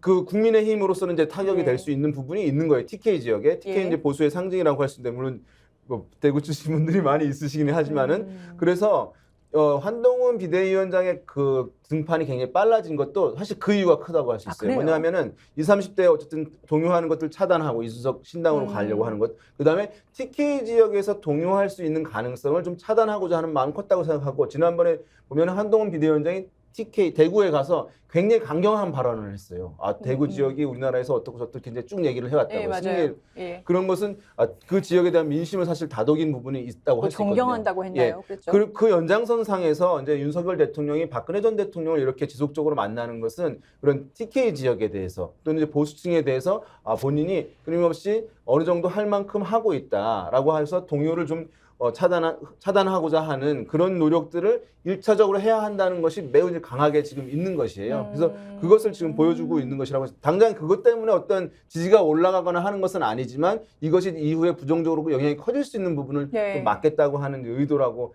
해석을 해야 될 것 같습니다. 지금 저는- 그 검사 중에서 그 출마 준비하고 있는 사람들 많다라고 기사도 나오고 그러고 있는데 그걸 TK에 많이 심겠다라고 공공연하게 얘기하잖아요. 네, 저는 이제 좀 다른 관점에서 좀 볼 예. 필요도 있어요. 윤과 박의 그 만남은 박이 좋아하겠어요? 그 피의자셨잖아요. 네, 수사받았던. 자꾸 찾아오는 거를 좋아하겠냐고요. 네. 그런데 윤은 계속해서 가야 돼요. 예. 왜? 윤은 이번 총선에서 기여하는 바가 없어요. 존재 자체가 부담이고 존재 자체가 그 간표 요인이에요. 그러면 자기도 정치적으로 뭔가는 해야 되는데 할 수 있는 게 아무것도 없어. 하려고 하면 본인이 수사받아야 되고 부인이 수사받아야 되고 장모는 더 그 많은 수사를 받아야 되는데 본부장 리스크가 있기 때문에 본인이 할 수 있는 정치적 행위, 총선에서 승리할 수 있는 어떤 행위도 할 수가 없어. 오로지 검찰을 통해 가지고 이재명 그 잡아 넣어라라고 하는 압력 외에 긍정적인 시너지 효과를 그 발생시킬 수 있는 내용이 없는데 딱 한계가 있는 거야. 네. 서울시장 찾아가거나 박근혜 찾아가거나.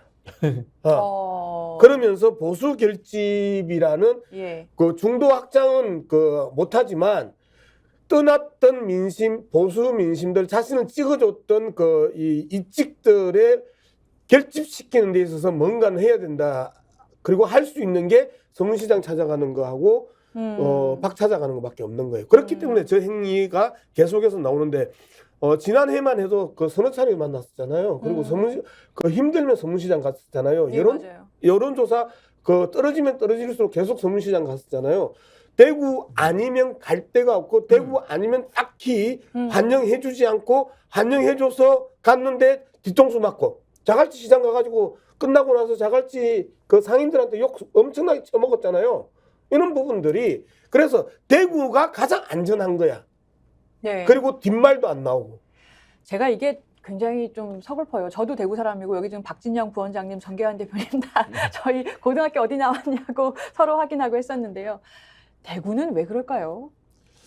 실제로 이제 모밀감을 느끼는 대구 시민도 많죠. 네. 예전에 제가 김부겸 이제 전 총리하고 한번 만났을 때 이런 이야기 했는데 본인이 한 40% 이상 득표를 했을 때가 있습니다. 그러면 맞아요. 250만 명 중에서 유권자가 한 200만 명 정도 되면 40%면 얼마입니까?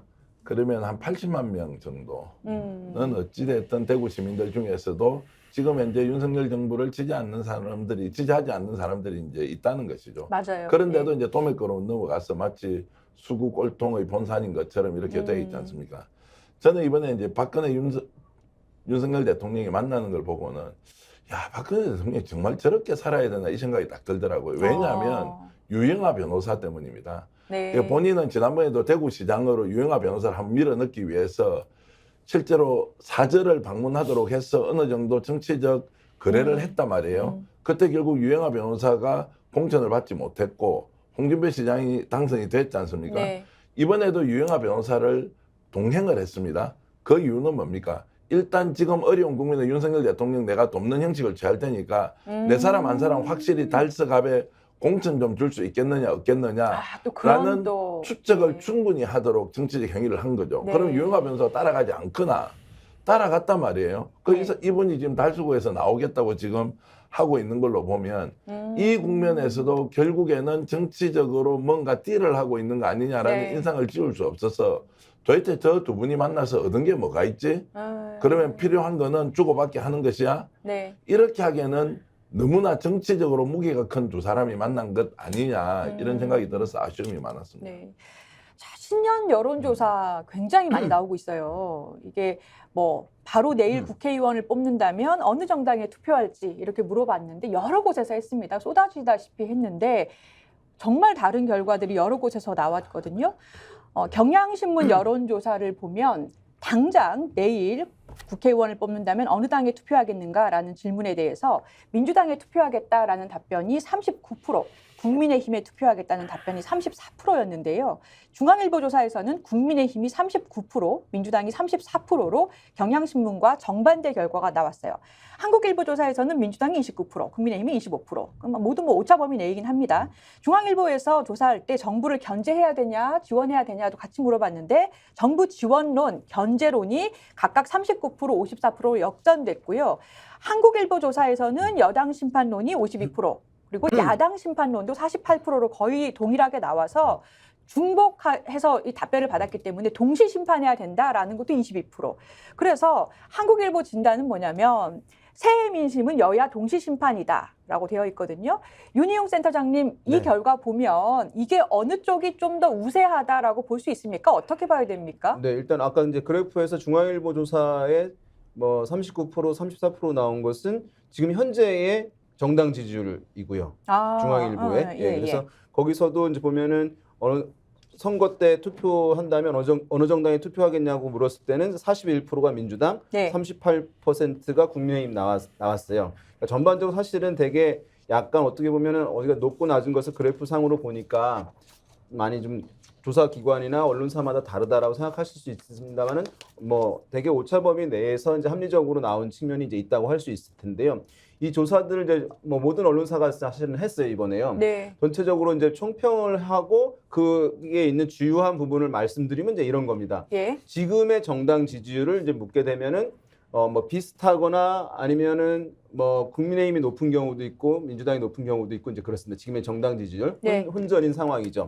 그런데 이제 100여일 앞으로 남아 있는 4월 총선에 대해서 이제 질문하는 것이 두 가지가 있습니다. 뭐냐면 첫 번째로는 그때 이제 기류를 물어보는데 아까 우리 이제 원장님 많이 말씀하신 이제 프레임인 것입니다. 뭐냐면은 이번 선거에서 예. 정권을 심판하기 위해서 야당 후보를 뽑아야 한다. 또는 야당에게 힘을 실어줘야 한다. 이것이 흔히 말하는 이제 정권 심판론에 동의하는 거예요. 그다음에 이번 선택지 2번을 줄 때 이번 선거 관련해 가지고 국정 안정을 위해서 여당 후보를 뽑아야 한다. 또는 여당에게 힘을 실어줘야 한다. 이제 이것이 국정 안정론인 거예요. 네. 대개 이제 선거에 왜 이 두 가지를 하냐? 선거라는 게 이제 정부 여당의 평가니까 그래 방어적으로 국정 안정론을 내세우고 공격으로 정권 견제 또는 정권 심판론을 내세우는 것입니다. 그래서 그것을 하는 것인데 이 조사를 물어봤을 때는 거의 모든 조사들이 일관되게 정권 견제 또는 정권 심판론의 기류가 높아요. 예. 그래요. 예, 높게 이제 나오고 있어. 거의 뭐 대부분 조사가 이제 나오고 있으니까 그것은 이제 확인이 되는데 그러면 또 우리가 또 다른 질문이 하나 있다고 말씀드렸잖아요. 내일이 투표일이라면 그러면 어느 정당에 투표할 것이냐라고 이제 질문을 하는 게 구체적으로. 예. 되게 이 질문은 선거에 이제 임박해서 물어보는 것이긴 한데 지금도 뭐 물어볼 수는 있는 거죠. 그런데 지금 물어봤을 때 이 조사에서는 예. 이 이제 정권 견제, 정권 심판을 위해서 야당 후보를 지원해야 한다, 뽑아야 한다라고 하면 이게 월등히 높으면 그러면 민주당이 높게 나와야 되잖아요. 그렇죠. 제가 근데 그렇지 이해가 않다는 안 거예요. 돼요. 그렇지 않다는 거예요. 그러니까 기류는 있는데 그러니까 우리가 이제 대개 보면은 대통령 임기 중반에 실시되는 선거 같은 경우는 야당이 프리미엄을 얻어요. 그렇죠. 왜냐하면 야당이 자기 정당 지지율이 있어요. 그런데 당일날 우리가 생각해 보면 투표장에 들어간 사람들이 선거는 정부 여당에 대해서 평가를 하는 것이니까 이 정부가 일을 잘했다라고 생각하시는 분은 여당 후보를 뽑는데 네. 이 정부는 일을 잘 못해서 내가 회초리를 좀 들어줘야 되겠어라고 생각하시는 이제 국민들이 있을 수 있잖아요. 유권자들이 그런 사람인데 그 사람이 야당을 지지하는 사람이 아니에요. 하지만 그날은 야당 후보를 뽑는 거예요. 그러면 네. 야당 지지율 플러스 심판론이 더해지니까. 더해지는 거니까 야당은 중간 평가. 항상 대부분의 선거에서 임기 중반에 대통령 임기 중반에 실시된 선거에서는 야당이 이기는 거예요. 그래서 대개는 그런데 지금 보면은 요 조사를 놓고 봤을 때는 그 정권 견제 심판론의 기류는 상당히 높게 형성되어 있는 게 분명히 확인되는데 예. 만약 지금 당장 또는 내일이 투표일이라고 한다면 야당이 그만큼의 득표율을 얻는 것이 좀 지금 불확실하다라고 하는 것이 지금 조사 결과가 말해주고 있는 거예요. 그러니까 야당의 이제 도구인 것이고 그릇인 것인데 심판 기류, 견제 기류를 가득 담을 수 있어야 되는 것인데 지금 봤을 때는 그 기류는 충분하게 있는데 민주당이라고 하는 그릇이 정권 심판 기류를 충분하게 담는 아직 지금 이제 충분한 신뢰를 얻는데 제약이 있는 상황이다라고 지금 현재를 평가하는 게 조사 결과들의 내용의 핵심은 이제 그거라고 할 수 있겠습니다. 이 기류가 충만한데 받을 그릇이 아직 준비가 안 돼 있다. 전 좀 다른 의견인데요. 제가 한 예. 10년 이상 정치평론하고 예. 초박빙 선거의 선거도 보기도 하고 예. 맞춘 적은 거의 없어요. 네. 맞춘 적이 왜냐면 오늘 여론분석센터장님 나오시니까 갑자기 경력을 본인 경력을 아니, 이제 과시하시면서 제가 그냥 말씀을 좀 드리면요. 맞춘 적이 별로 없다는 게 아주 많이 맞췄고 본인이 맞춘 적이 별로 없어요. 저 2012년도에 그 다 맞춘 적도 있습니다. 지역구를 다 맞춘 적도 있어요. 자, 자, 다음 주에 이거 검토해서 한번 검증해 주세요. 그 이제 이런 겁니다. 여론조사상으로 나오는 이제 내일 당장 투표를 하면 누굴 찍을 것이냐라는 네. 부분에 저는 동의하기가 어렵다는 거예요. 그 여론조사 결과를 동의하기 어렵다는 것이 아니라 그렇기 때문에 박빙 상태이기 때문에 총선 결과도 지금 예측할 수 없다고 결론 내는 것에 동의할 수 없다는 겁니다. 지금 현재 지지정당을 결정하지 못한 사람이 많기 때문에 네. 이 상황을 두고 보겠다는 것까지는 이해를 하는데 실제로 총선을 치르게 됐을 때 네. 여야 간에 국민의힘과 민주당의 차이가 어느 정도 날 것이냐.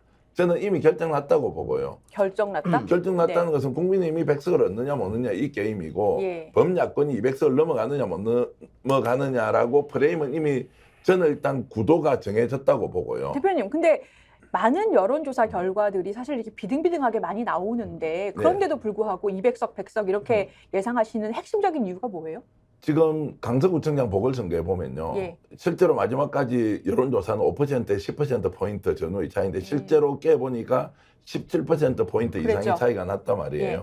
그러면 어느 순간에는 결정하게 되면 이제 쏠림 현상이 생기는데 쏠림 현상. 쏠림 현상이 생기는데 지금 현재 국면과 구도가 초박빙 상태거나 아니면 대통령에 대한 지지도가 45%에서 50% 정도 가고 또는 부족하고 이런 상황이면 모르지만 현재의 구도로 봤을 때는 원사이드하게 야권이 유리할 수밖에 없는 구도인데 이것을 아무리 이런 방식으로 뭐 대언론을 통한 홍보 또는 마케팅 프로모션을 통해서 올릴 수 있는 상황이 저는 아니라고 보는 거죠. 그러니까 어차피 51% 싸움이라는 말씀이고 51% 싸움이라도 200대 100으로 가는 것이지 51대 49이기 때문에 예를 들어서 145대 155처럼 나오지 않을 것이라고 저는 보는 거고요. 무엇보다도 지금 대통령이나 한동훈 비대위원장이 좀 죄송한 이야기지만 네. 지금 현재 짜고 있는 국힘의 전략은요.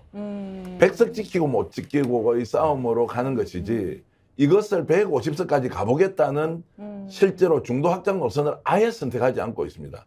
끝까지 갈라치기 하지 않습니까? 그 말은 뭐냐면 자 민주당은 과반이냐 아니냐 이런 싸움을 하고 있는데 국민의힘이나 윤석열 대통령은 100석을 지켜서 어찌됐든지 간에 탄핵으로 가지 않는 정도만 하더라도 우리는 선전이다 라고 보고 본인이 원하는 사람 100명만 당선시키면 된다라는 확고한 목표가 있는 것이고요. 수세적이라서. 그렇죠. 수세적이보다는 이제 그것이 결국 본인이 중간에 퇴임하지 않고 정권을 권력을 유지하는 것은 앞으로 3년이 남아있지 않습니까?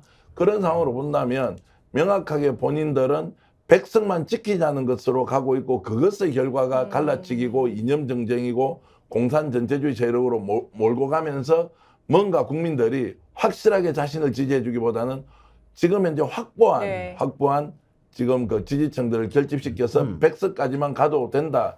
이렇게 저는 계획을 잡고 있다고 지금 보는 거죠. 댓글에서 굉장히 공감을 많이 하고 계세요. 김수용님께서 전개환 동감, 마음하나님께서 이장님 공감합니다. 법약은 연대하라. 그리고 여름의 수박님, 전개환 대표님 최고, 이 정의환님 화이팅입니다. 이렇게 굉장히 칭찬 많이 하고 계세요. 우리 전 대표 말씀에 전체적으로 동의를 하면서 예, 그러세요. 조금의 미세한 차이를 한번 말씀드릴 것 같아요. 드려야겠는데 저도 이제 제 경력을 한번 말씀드릴게요. 전 대표가 잘 기억하실 겁니다. 2012년 총선 때 민주당이 127석 얻었는데 제가 단 한 석 틀렸습니다. 아, 정말요? 홍천 횡성 그 조일현 의원 당선된다고 했는데 떨어진 거 빼고 모든 지역구를 다 맞춘 적이 있습니다. 부원장 아무나 하는 거 아니에요? 아니, 그거 왜냐하면 실무자였기 때문에. 예. 그 우리는 여론조사만 보는 게 아니고 지역에 전화해서 상황 파악을 하기 때문에 이제 그랬었는데요. 정기환 대표 의견이 전체적으로 맞은데, 제가 봤을 때 이제 국민의힘의 의석수는 근데 유동성이 커요. 저는 85석에서 125석 차이라고 봅니다. 굉장히 넓은 차이가 존재하고 있기 때문에 일당이 못 된다. 그다음에 과반 목표가 아니라는 것에 대해서 전 대표 의견에 전적으로 동의합니다만 예. 85석과 125석은 엄청난 차이이기 때문에 저는 민주당이 잘해야 된다라는 하나의 그 당위를 제가 말씀드리려고 하는 건데요. 예. 지금 이 여론조사는 최근 2주 사이에 국민의힘 지지도가 갑자기 높아진 거예요. 민주당 지지도가 갑자기 빠진 거고요. 맞아요. 이거는 뭐냐면 한동훈 비대위원장이 등장하고 조중동이 윤석열 비판을 살짝 중단하면서 예. 한동훈 비대위에게 기대 심리를 심어주면서 이런 흐름들이 만들어진 거거든요. 그런 이렇게 효과가? 된다면은 최저치 85석에서 125석이 될 수도 있는 겁니다. 그럼 뭐냐? 이 흐름이 저는 일시적일 거라고 봐요. 일시적일 네. 거라고 봅니다만은 민주당이 그래봤자 윤석열 지지도가 35%, 반대가 60%에 굳어지고 있기 때문에 우리는 대충 지금처럼 침대 축구해도 예. 그런 결과를 갖고 올 것이라고 생각하면 안 되는 거예요. 왜? 85석과 125석은 엄청난 차이가 있기 때문에 그렇죠. 민주당은 상대를 85석을 만들기 위해서 좀 더 강한 이슈, 좀 더 강한 많은 이슈의 양 네. 이런 것들을 만들어내지 않으면은 지금 조중동이 하고 있는 언론의 양, 한동훈에 대한 칭송의 양, 칭송의 강도 이런 것에 의해서 125석이 될 수 있다는 위기의식을 저는 갖고 있어야 된다고 봅니다. 그래서 제가 이제 말씀드린 것은 지금 시점에서 실시되는 선거에서는 여당과 야당의 어떤 정당 지지율이 비슷하다라고 했을 때는 야당이 프리미엄을 얻는다는 거예요. 아. 왜냐하면 아까 네. 말씀드린 대로 투표장에 간 사람 중에 정부 여당에 대해서 내가 회초리를 들겠다고 하는 사람은 야당 지지자가 아니고 평소에 야당 지지한다 답한 사람이 아니더라도 그날은 야당이라는 회초리를 들게 돼 있는 것이기 네. 때문에 야당은 실제 평소에 갖는 지지율보다 총선의 선거에서의 득표율은 더 높아지기 때문에 야당은 프리미엄을 얻는다. 그것이 제가 이제 말씀을 드리는 것이고 네. 그래서 이제 사실은 유리한 것이죠. 민주당이 상당히 이제 유리하고 그 기류도 충분한 것이고 다만 이제 그럼에도 불구하고 아까 말씀드린 대로 그러면 당장 투표율이라고 했을 때는 격차가 사실 생각보다 크다는 거예요. 네, 그 기류를 뭐 똑같이 나와야 된다는 것은 아니지만 제법 이제 격차가 크기 때문에 민주당이 만약에 이 기류를 전체적으로 쓸어담기 위해서는 추가적인 쇄신이나 혁신하는 플러스 모습 이런 알파가. 것들이 이제 더 있어야 된다는 것이고 이번 조사에서 이제 또 한 가지 바라봐야 되는 것은 선거가 원래 국정 안정과 정권 심판 이 기류가 이제 맞부딪히는 거라고 했잖아요. 창과 방패라고 불러요. 네. 공교가. 근데 이제 여권에서 공세적으로 선거를 치르겠다 해서 야당 심판론이라는 것을 내세웠잖아요. 예. 그래서 이제 심판론 대 심판론, 창과 그렇게 창이 됐어요. 맞붙는 거예요. 예. 사실은 이제 잘 없는 거죠. 그래서 이제 이것을 저는 이제 쌍방 심판론이라고 불러요. 그래서 이제 심판론을 맞부딪히는데, 근데 또 한 가지 이제 여기서 나온 것이 이제 정치 심판론이 지금 하나 이제 기류가 있는 거예요. 제3지대에 대한 것인데 이것도 지금 다 미미한 거죠. 사실은 예. 뭐 이낙연 신당도 파괴력이 있을 것이냐, 사실은 있기 어려운 상황이죠. 또 이준석 신당도 초반에 비해서 상당히 김이 빠져 있는 것이기는 합니다. 네. 다만 이제 이 제3신당이 성과를 거두기가 힘든 것은 뭐냐면 유권자들이 내가 좋아하는 정당을 지지하기보다는 내가 싫어하는 정당을 막을 정당을 뽑는 게 강해요, 경향이. 그러니까 제3지대에 있는 정당을 선택하게 되면 내가 싫어하는 정당을 당장 못 막는 거예요. 네네. 그러니까 제3신당이 처음에는 효과를 얻지 못하는데 만약에 1당과 2당의 불만이 이제 어떤 선거 캠페인 기간 때 높아지고 제3신당들이 또 여기 뽑아주면은 어디선 당선도 될 수 있겠네라고 하는 느낌이 들면 그 세력이 더 커질 수 있는 것이거든요. 네. 그러니까 사실은 제3신당 지금 봤을 때는 이렇게 이제 아무것도 아닌 것처럼 보이지만은 1당과 2당에 타격을 줄 기류도 충분하게 또 있는 그런 상황이어서 그것이 이제 어느 정도인지 따라서 1당, 2당이 독자적으로 과반을 얻느냐, 네. 그렇지 못하느냐 영향을 줄 수 있는 가능성은 충분히 있다고 할 수가 있어요. 그래서 조사들 보게 되면 정부 여당에 대한 심판 기류도 있지만 또는 야당에 대한 심판 기류도 있지만 아까 말씀하신 대로 두 세력 모두에게 심판해야 된다는 기류가 충분하게 있는 것이거든요. 그 기류들이 사실 어떤 정당으로 모아지게 될 경우에는 우리가 평상적으로 해왔던 예측과는 좀 달라진 결과들 나올 수 있는 상황이에요. 이 지역별로 조금 볼 필요가 있을 것 같아요. 네, 지역 들어가기 전에요. 예. 지금 이제 이 데이터들 전체적으로 네, 한번 쭉 예. 보면 그 방송사, 신문사 데이터들을 보면 예를 들어서 MBC나 경향신문 같은 경우에는 더불어민주당이 오차범위 밖으로 네. 그 정당 지지율을 가지고 있는 경우가 있고요. 그다음에 그 오차범위 안에서 바짝 붙어 있거나 오히려 더불어민주당 지지율이 국힘당보다 낮는 데는 대부분 이직선동 언론들이에요. 신문의 논조와 신문의 성격이 계속해서 여론조사에 영향을 미치고 있는 거죠. 자, 이 부분은 그 누가 조사했냐, 조사회사가 누구냐가 아니고 누가 의뢰했냐에 따라서 그 데이터가 상당히 그 차별적으로 나타나고 있습니다. 네. 이 부분은 기본적으로 조사 방법론에 대한 문제가 그 충분히 이야기가 될 수 있어요. 30년 전에 김영삼 그 시절에는 샘플 300개로 거의 유사한 전국적 민심을 뽑아냈단 말이에요. 그리고 그걸 갖다가 뭐 직접 그 이 통화나 안 그러면 ARS나 그 차이가 없었단 말이에요. 그런데 지금은 이러한 부분들이 크게 벌어지는 이유가 뭐냐면 군사 독재 정권과 우리가 검사 독재 정권이라고 이야기하는 이야기가 있어요. 독재 정권은 기본적으로 공포 정치입니다. 그리고 공포는 말 그대로 표현의 자유를 상당히 억압하는 정치입니다. 그렇기 때문에 조사 방법에 따라서 엄청난 차이가 벌어지고 있고요. 그러니까 숨은 지지자가 있을 수 있다. 예, 두 번째 이제 문제가 이 조사 방법론과 아까 이제 강서구청장 선거 이야기를 하셨는데 강서구청장 선거가 그 데이터가 그렇게 나왔어요. 56대 39, 17%가 나왔습니다. 여러분 17% 포인트의 차이에 주목하지 마시고요. 국힘당의 득표율이 39%가 나왔다라는 걸 주목할 필요가 있습니다. 즉 여전히 투표장에 가는 사람들의 40%는 국힘당을 찍는다라는 거예요. 그런데 투표장을 가는 사람들이 40%가 있다라는 것은 기본적으로 현재 여론조사에서 반영되는 플러스 5% 포인트가 항상 있다라는 거예요. 네, 네. 그런데 민주당 같은 경우에는 거의 15%가 플러스 알파 요인이 있다라는 거예요. 투표장에 가는 사람들. 즉 우리가 지금 여론조사의 그 기본적인 그 맹점은 해설을 하는데 맹점은 투표율 대비 네. 여론 그 득표율이 그 기본적인 흐름이 돼야 되는데 네네. 기본적으로 선거에 투표하시겠습니까?라고 하는 질문과 그 다음에 한 번 더 함수를 더 넣어줘야 되는 거거든요. 근데 투표율 대비 그러면 투표 의향 대비 지지율 문제를 전혀 지금 함께 쳐다보고 분석하는 데가 없단 말이에요. 네. 이 측면에서도 투표율이 빠져 있어요. 그 다음에 투표율에서 핵심이 누굽니까? 전 국민을 대상으로 해서 지금 지지율을 뽑아내고 있단 말이에요. 그런데 전 국민을 대상으로 했을 때 지지율과 그 다음에 투표하겠다고 하는 사람, 즉 투표 의향이 있는 사람의 지지율은 하늘과 땅 차이라는 거예요. 그래서 현재 상황에서 아까 이제 우리 윤 센터장이 계속 이야기하는 야권 프리미엄이라는 부분들의 이 차이가 여권 같은 경우는 플러스 5% 포인트 정도의 지지율 플러스 득표율이고요. 그다음에 야권 같은 경우에는 플러스 15% 포인트 정도의 이점이 있다라는 거죠. 그런 측면에서 그 프리미엄을 봐줘야 정확하게 이 그림을 읽어낼 수 있다. 여론조사 결과도 보는 틀을 조금 생각해가면서 볼 필요가 있다, 분석을 할 필요가 있다 이 말씀이네요. 제가 그래서 지금 윤석열 대통령이나 한동훈 비대위원장이 또는 보수 언론이 지금 이제 박빙승부로 가고 있다라고 하는 것이 결과적으로 본인들에게 유리할까?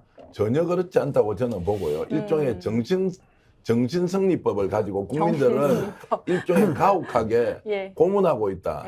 이런 이제 심리를 고문하고 있다. 이런 말씀을 드리는 게 완전히 저는 전략 전술 측면에서 잘못됐다고 보는 거죠. 자, 그러면 중도로 확장할 수 있느냐 없느냐 또는 민주당에 대해서 아까 이제 침대 축구하면 안 된다는 건 민주당 내에서 알아서 하면 될 일이고요.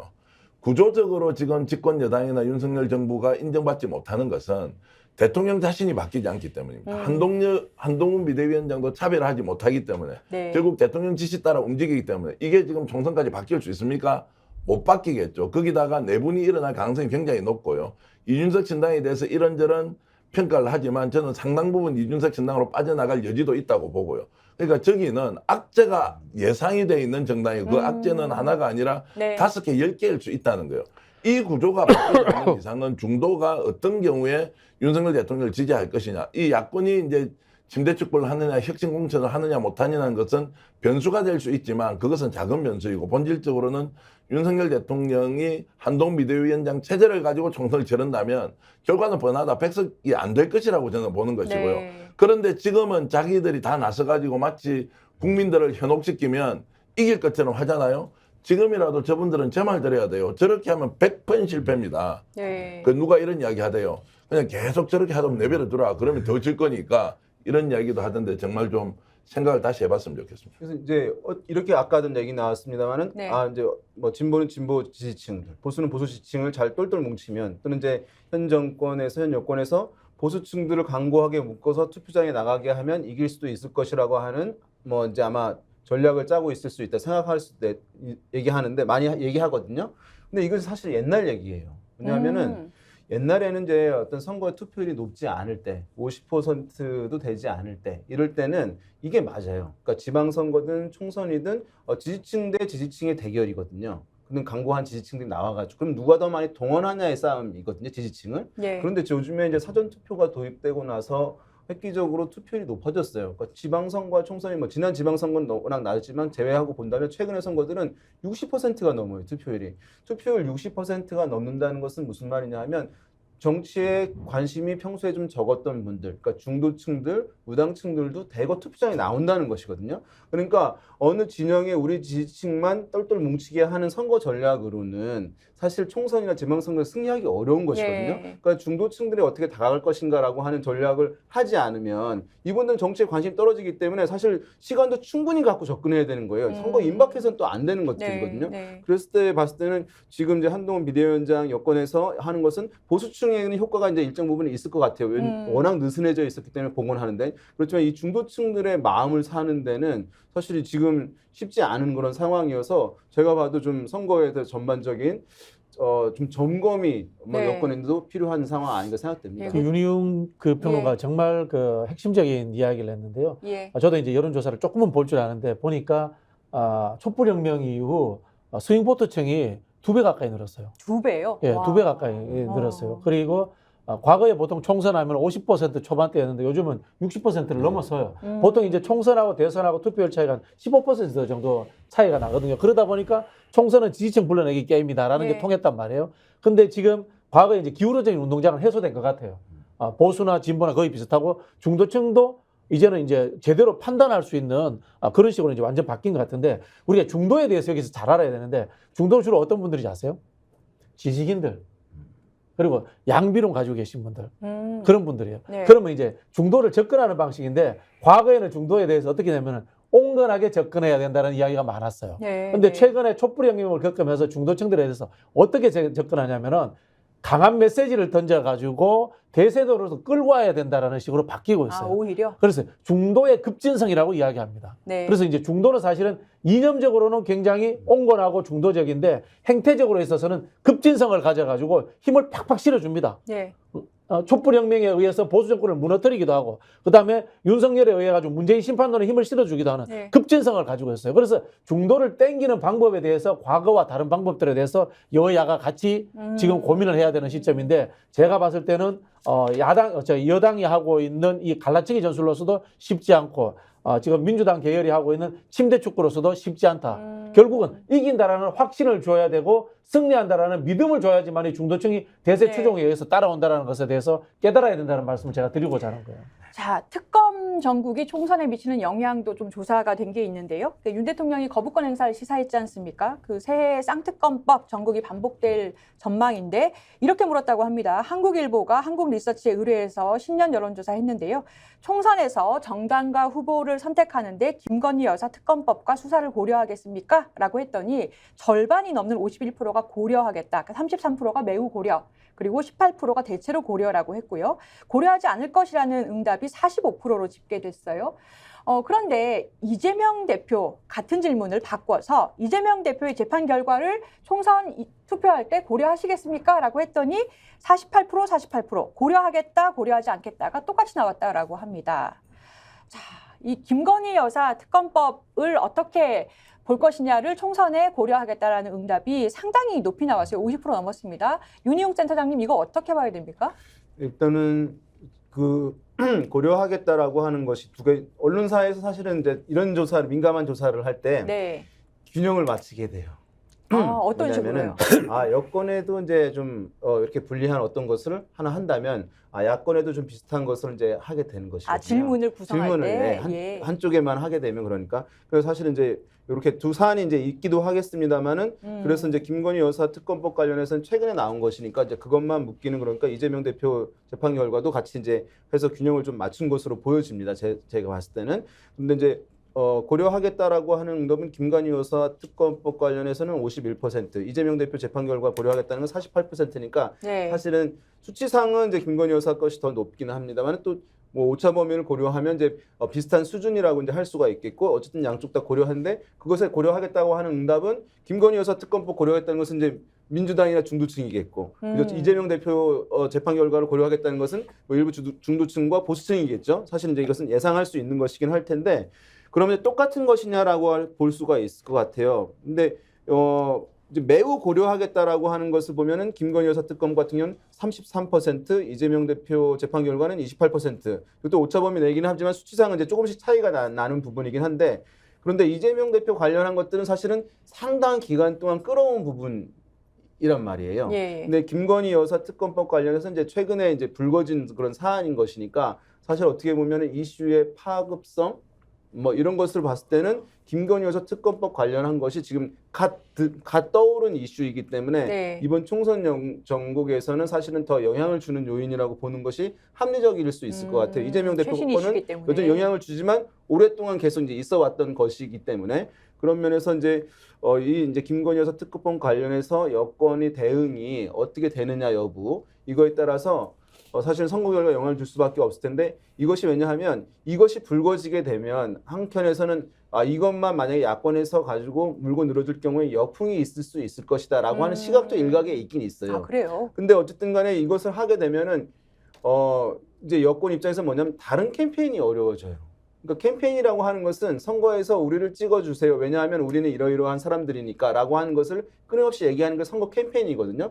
근데 이 특검법 관련해서 방어를 계속 해야 된다거나 부인을 하게 되면 원래 할 얘기를 할 수가 없어요. 예. 할 얘기가 지면이라든가 미디어를 통해서 대중에게 전달되지 않는 것입니다. 그러니까 선거 캠페인 자체가 어려워짐이 있을 수 있기 때문에 이 사안 처리 여부가 사실은 이번 선거에서 여권에서는 뭐 매우 이제 영향을 주는 요인이라고 할 수밖에 없을 것 같아요. 네, 저 부분 이제 방금 저 질문만 갖고 보면 이게 이제 조사 방법론이거든요.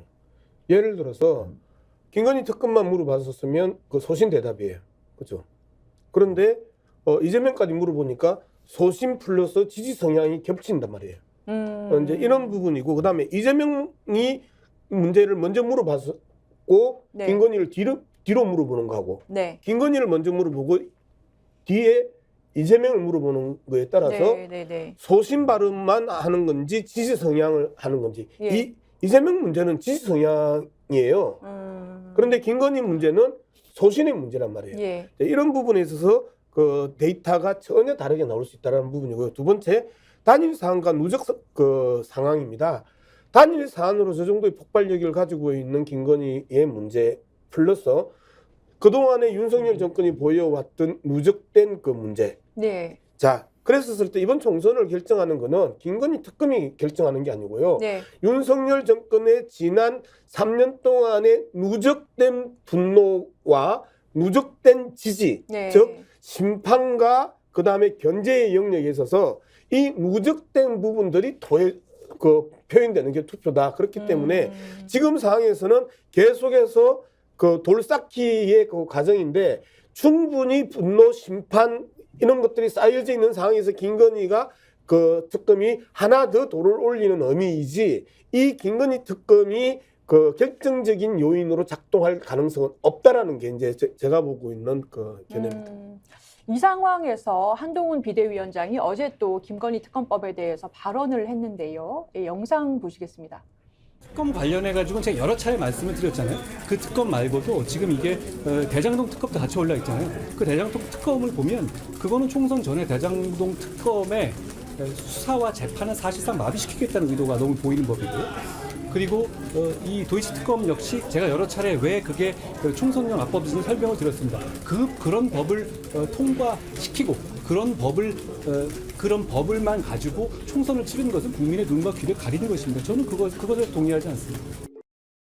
예, 이제 관심은 윤석열 대통령의 거부권 행사 어떻게 될 것이냐로 쏠리고 있습니다. 제2요구권 행사는 아마 그 법안이 그 대통령 쪽으로 넘어간다, 행정부로 넘어간 다음에 15일 내에 하게 돼 있잖아요. 그래서 곧 할 걸로 보이는데요. 이탈표가 그럼 몇 표가 나와야 되는 거냐? 그리고 언제쯤 해야 이탈표가 최대한으로 나오거나 유리한 것이냐, 불리한 것이냐, 누구한테서 나올 거냐? 이탈표에 또 관심이 많이 모이고 있어요. 이탈표가 윤희용 센터장님 몇 표 정도 나와야 되는 겁니까? 이게 언론마다 좀 다른 게 199개 정도의 찬성표가 나와야 되는데 지금 국회 그 의석수에 비할 때 298명이니까요. 뭐 19표가 나와야 된다, 뭐 13표, 12표면 된다 이런 얘기들이 있더라고요. 어떻게 계산해야 되는 거예요? 선거에서 이제 제일 예측하기 힘든 것이 원내대표 선거예요. 맞아요. 왜 그런가요? 의원들의 마음이 대중의 여론 흐름이라고 한다면 뭐 예. 이런 것들을 이제 살펴볼 수 있을 텐데 국회 내에서 이제 표결 같은 경우는 의원들 개개인의 이제 심리 상태가 제일 영향을 주는 것이기 때문에 사실은 예측이 쉬운 부분은 아닌데 예. 지금 통상적으로 예측을 이렇게 하고 있잖아요. 거부권 행사였을 때 그러면은 시간을 뒤로 늘려서 뭐 2월쯤 뭐 중하순쯤 가서 여당의 공천이 어느 정도 완성이 되어서 예. 이제 공천을 받지 못한 사람들이 있을 경우에 이탈표를 민주당에서는 기대를 해서 그때 이제 하면 될 것이다라고 하는 게 있잖아요. 약간 반은 맞는데 또 반은 틀릴 수 있다고 생각돼요. 왜냐하면은 그렇다고 해서 낙선된 사람 전적으로 이제 이것을 찬성할까 보수 정당에 있는 구성원인데 그 상황에도 근데 무기명이잖아요. 무기명이라 그러니까 하더라도 티가 안 나는 거 그러면 아닙니까? 또 반대로 이런 시각도 있어요. 뭐냐면 그러면 민주당도 이제 공천이 이제 어느 정도 마무리되는 상황인데 거기서도 이탈 사람이 있으면은 또 그것이 100% 끌어갈 수 있을 것인가라고 하는 크로스로. 부분들이 있는 거예요. 그러니까 사실 이게 언론에서 저렇게 얘기를 하고 있지만 매우 단순한 부분은 아니에요. 시점의 문제가. 그래서 아마 이제 야당의 지도부 입장에서도 이 시기를 어떻게 할 것인가, 또 예. 안에서도 과연 이거 가능할 것인가, 이 고민들은 아니면 그냥 이슈를 그냥 끌고 갈 것인가, 이것들은 아직 확정을 명확하게 하지는 못했을 거라고 보입니다. 이제 뭐 내부인이 있으니까. 이 부분이 사실은 예, 좀 속 시원하게 한번 좀 네. 설명해 아니, 주세요. 속 시원할 뿐이요. 근본적인 문제부터 한번 만들어 볼게요. 민주당이든 국민의힘이든 한국 정치 수준이 저질이라는 수준이에요. 뜻이에요, 이게. 자, 박근혜 대통령 탄핵 때 민주당 의석수가 123석으로 가능했단 말이에요. 예. 그건 뭡니까? 국민의 여론과 힘이 우선시 되면은 국회의원들은 따라간다라는 전제가 포함되어 있었던 거예요. 근데 지금 이 상황에 관련해가지고 민주당이든 그다음에 또는 뭐 다른 야당이든 한편으로는 국민의힘이든 의원 숫자 머리 세는 것만 생각하고 있는 거예요.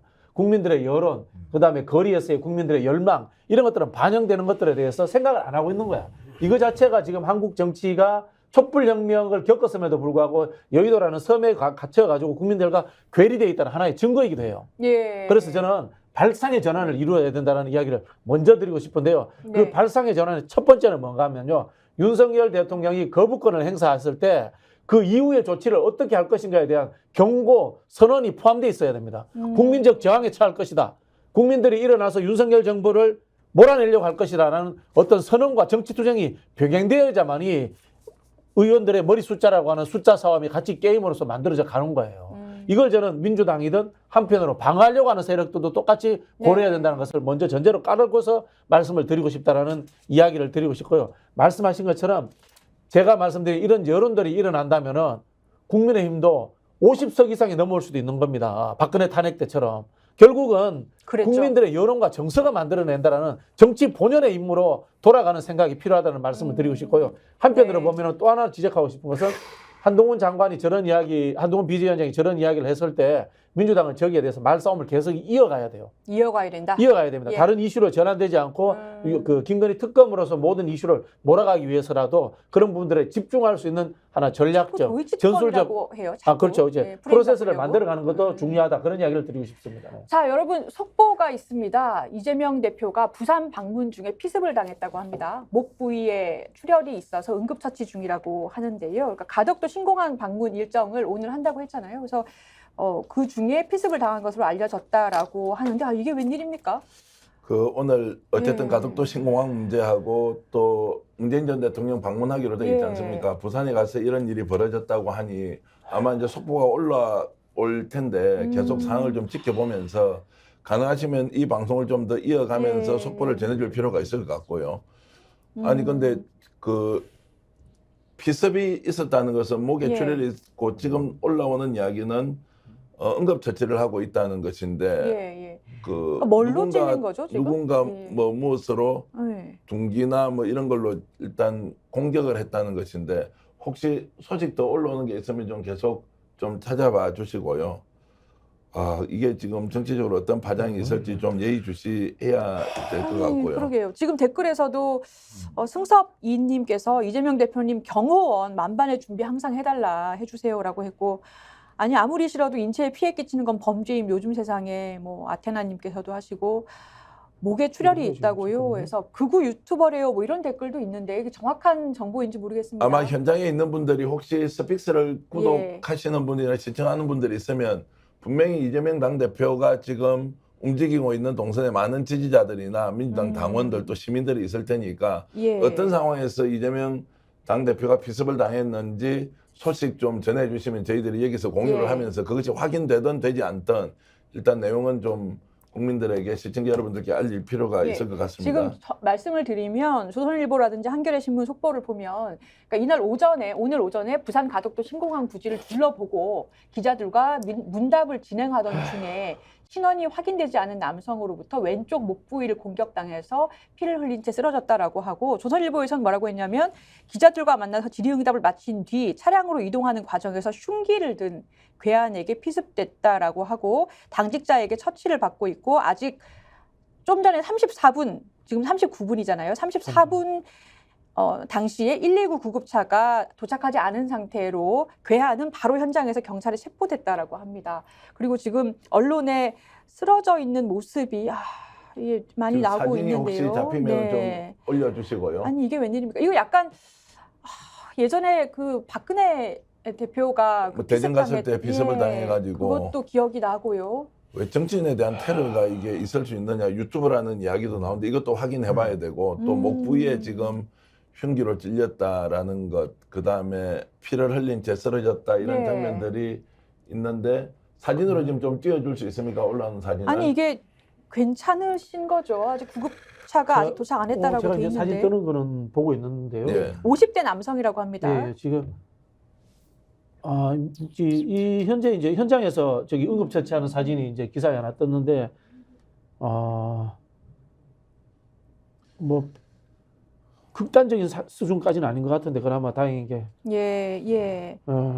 그렇네요. 참. 아니 이게 부위가 좋지 않아요. 그리고 이 목 부위라는 거는 이거는 법적으로 보면 살인미수입니다. 살인미수죠, 그죠? 이게 뭐 이제 어느 정도의 이 깊이건 간에 부위가 중요한 거거든요. 심장, 뭐 얼굴, 목, 머리 이런 부분은 사실 사람이 치명상을 입을 수 있기 때문에 이 굉장히 죄질이 굉장히 나쁜 건데 그 하나는 이게 경호 문제가 이게 흉기를 들고 다가갔다고 하는데 이게 이럴 수가 있는 겁니까? 자 일단 지금 올라온 뭐 부산일보 보도 내용 좀 공유해드리면요. 이재명 대표가 2일 오전에 부산 가덕도 신공항 부지를 둘러본 뒤 기자들과 문답을 진행하던 중에 50대 남성으로부터 왼쪽 목 부위에 공격을 당했고 피를 흘린 채 쓰러졌다.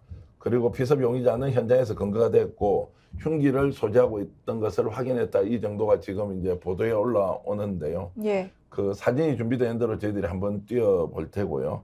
왜 이런 일이 벌어졌는지 또 그 현장 상황에서 통상적으로 당 대표가 하면 경호원들이 붙지 않습니까, 박진영 부원장?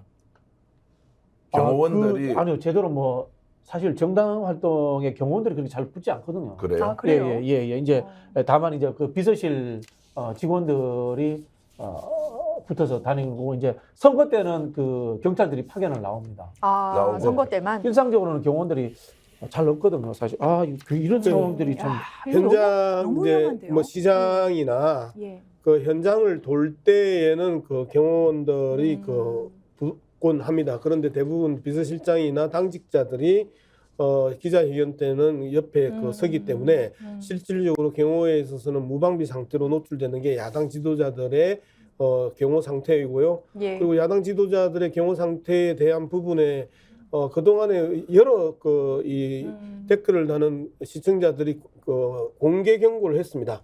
예.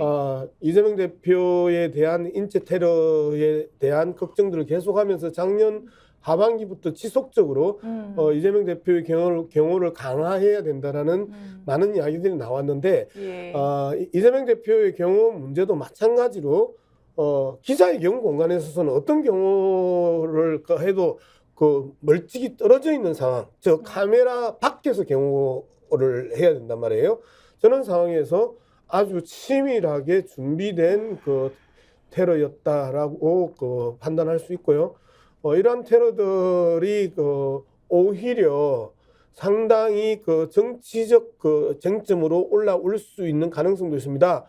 또 그 극우 유튜브들이 자작극인이 어떠냐 할 가능성도 있고요.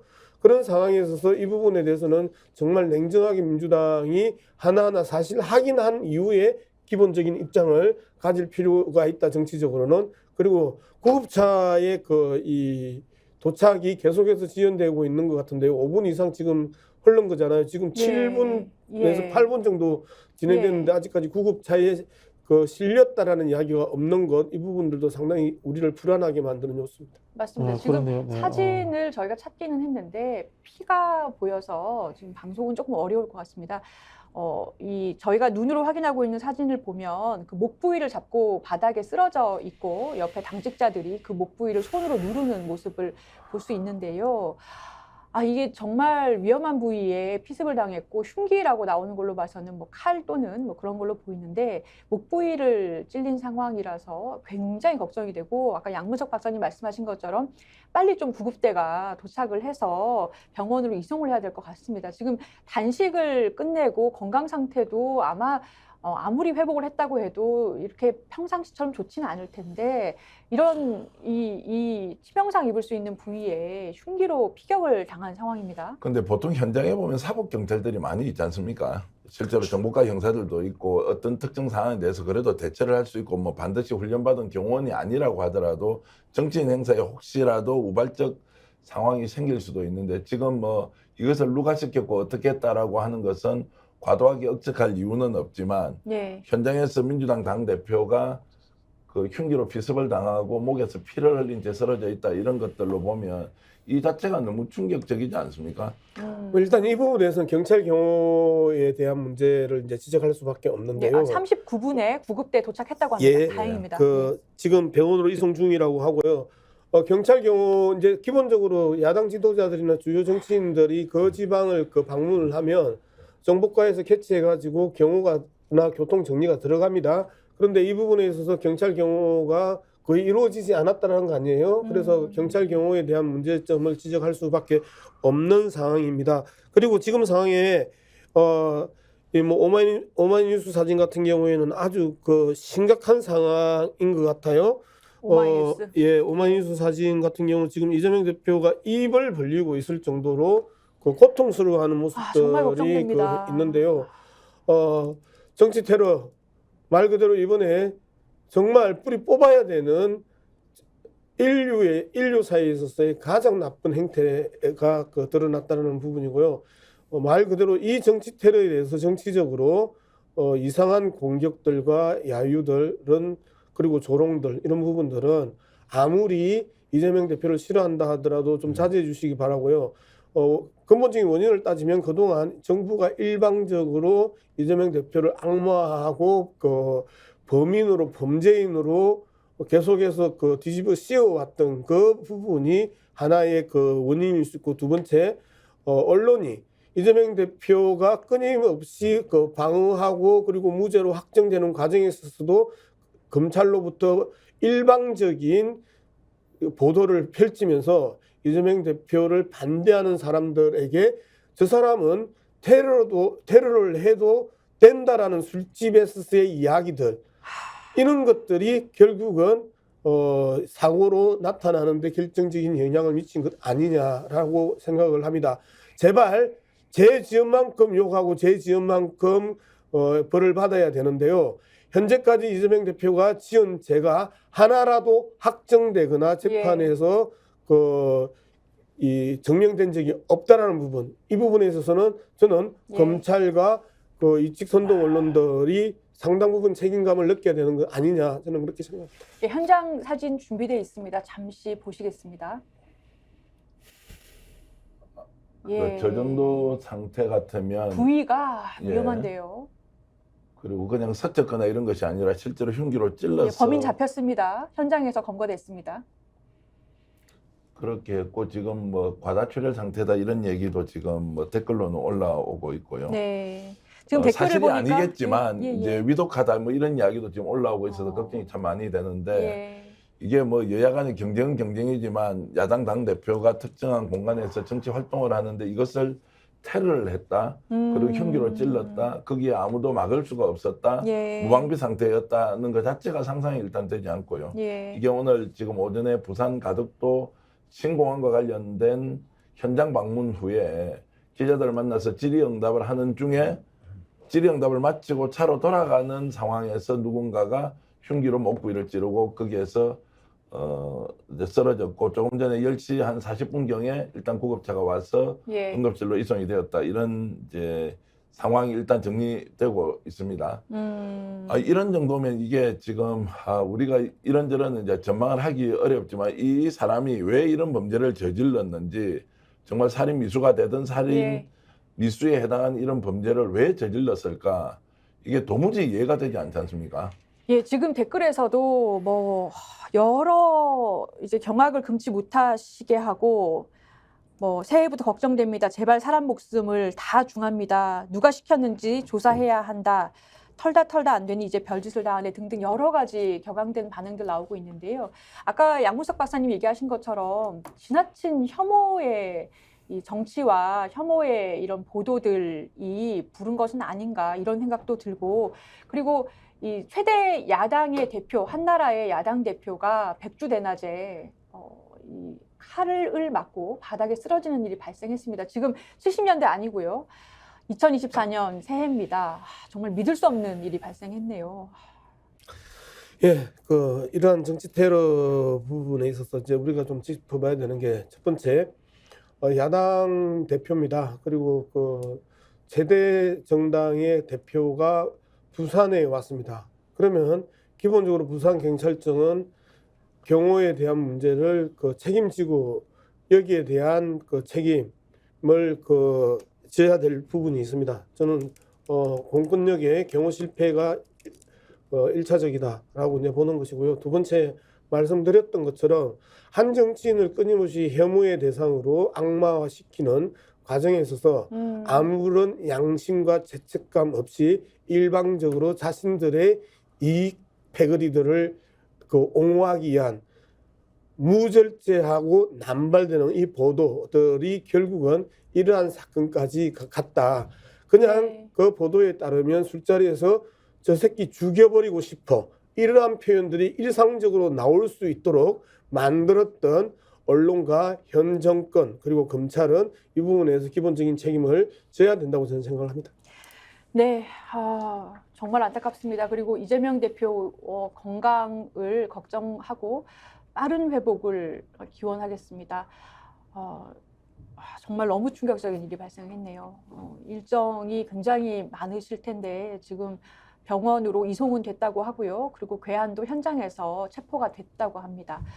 이 일은 정말 명명백백하게 수사를 해서 어떻게 된 일인지 밝혀야 될 것이고, 무엇보다 이런 정도의 경호 시스템도 굉장히 문제인 것 같습니다. 자, 오늘 시간 관계상 저희 여기서 방송 마쳐야 될 것 같습니다.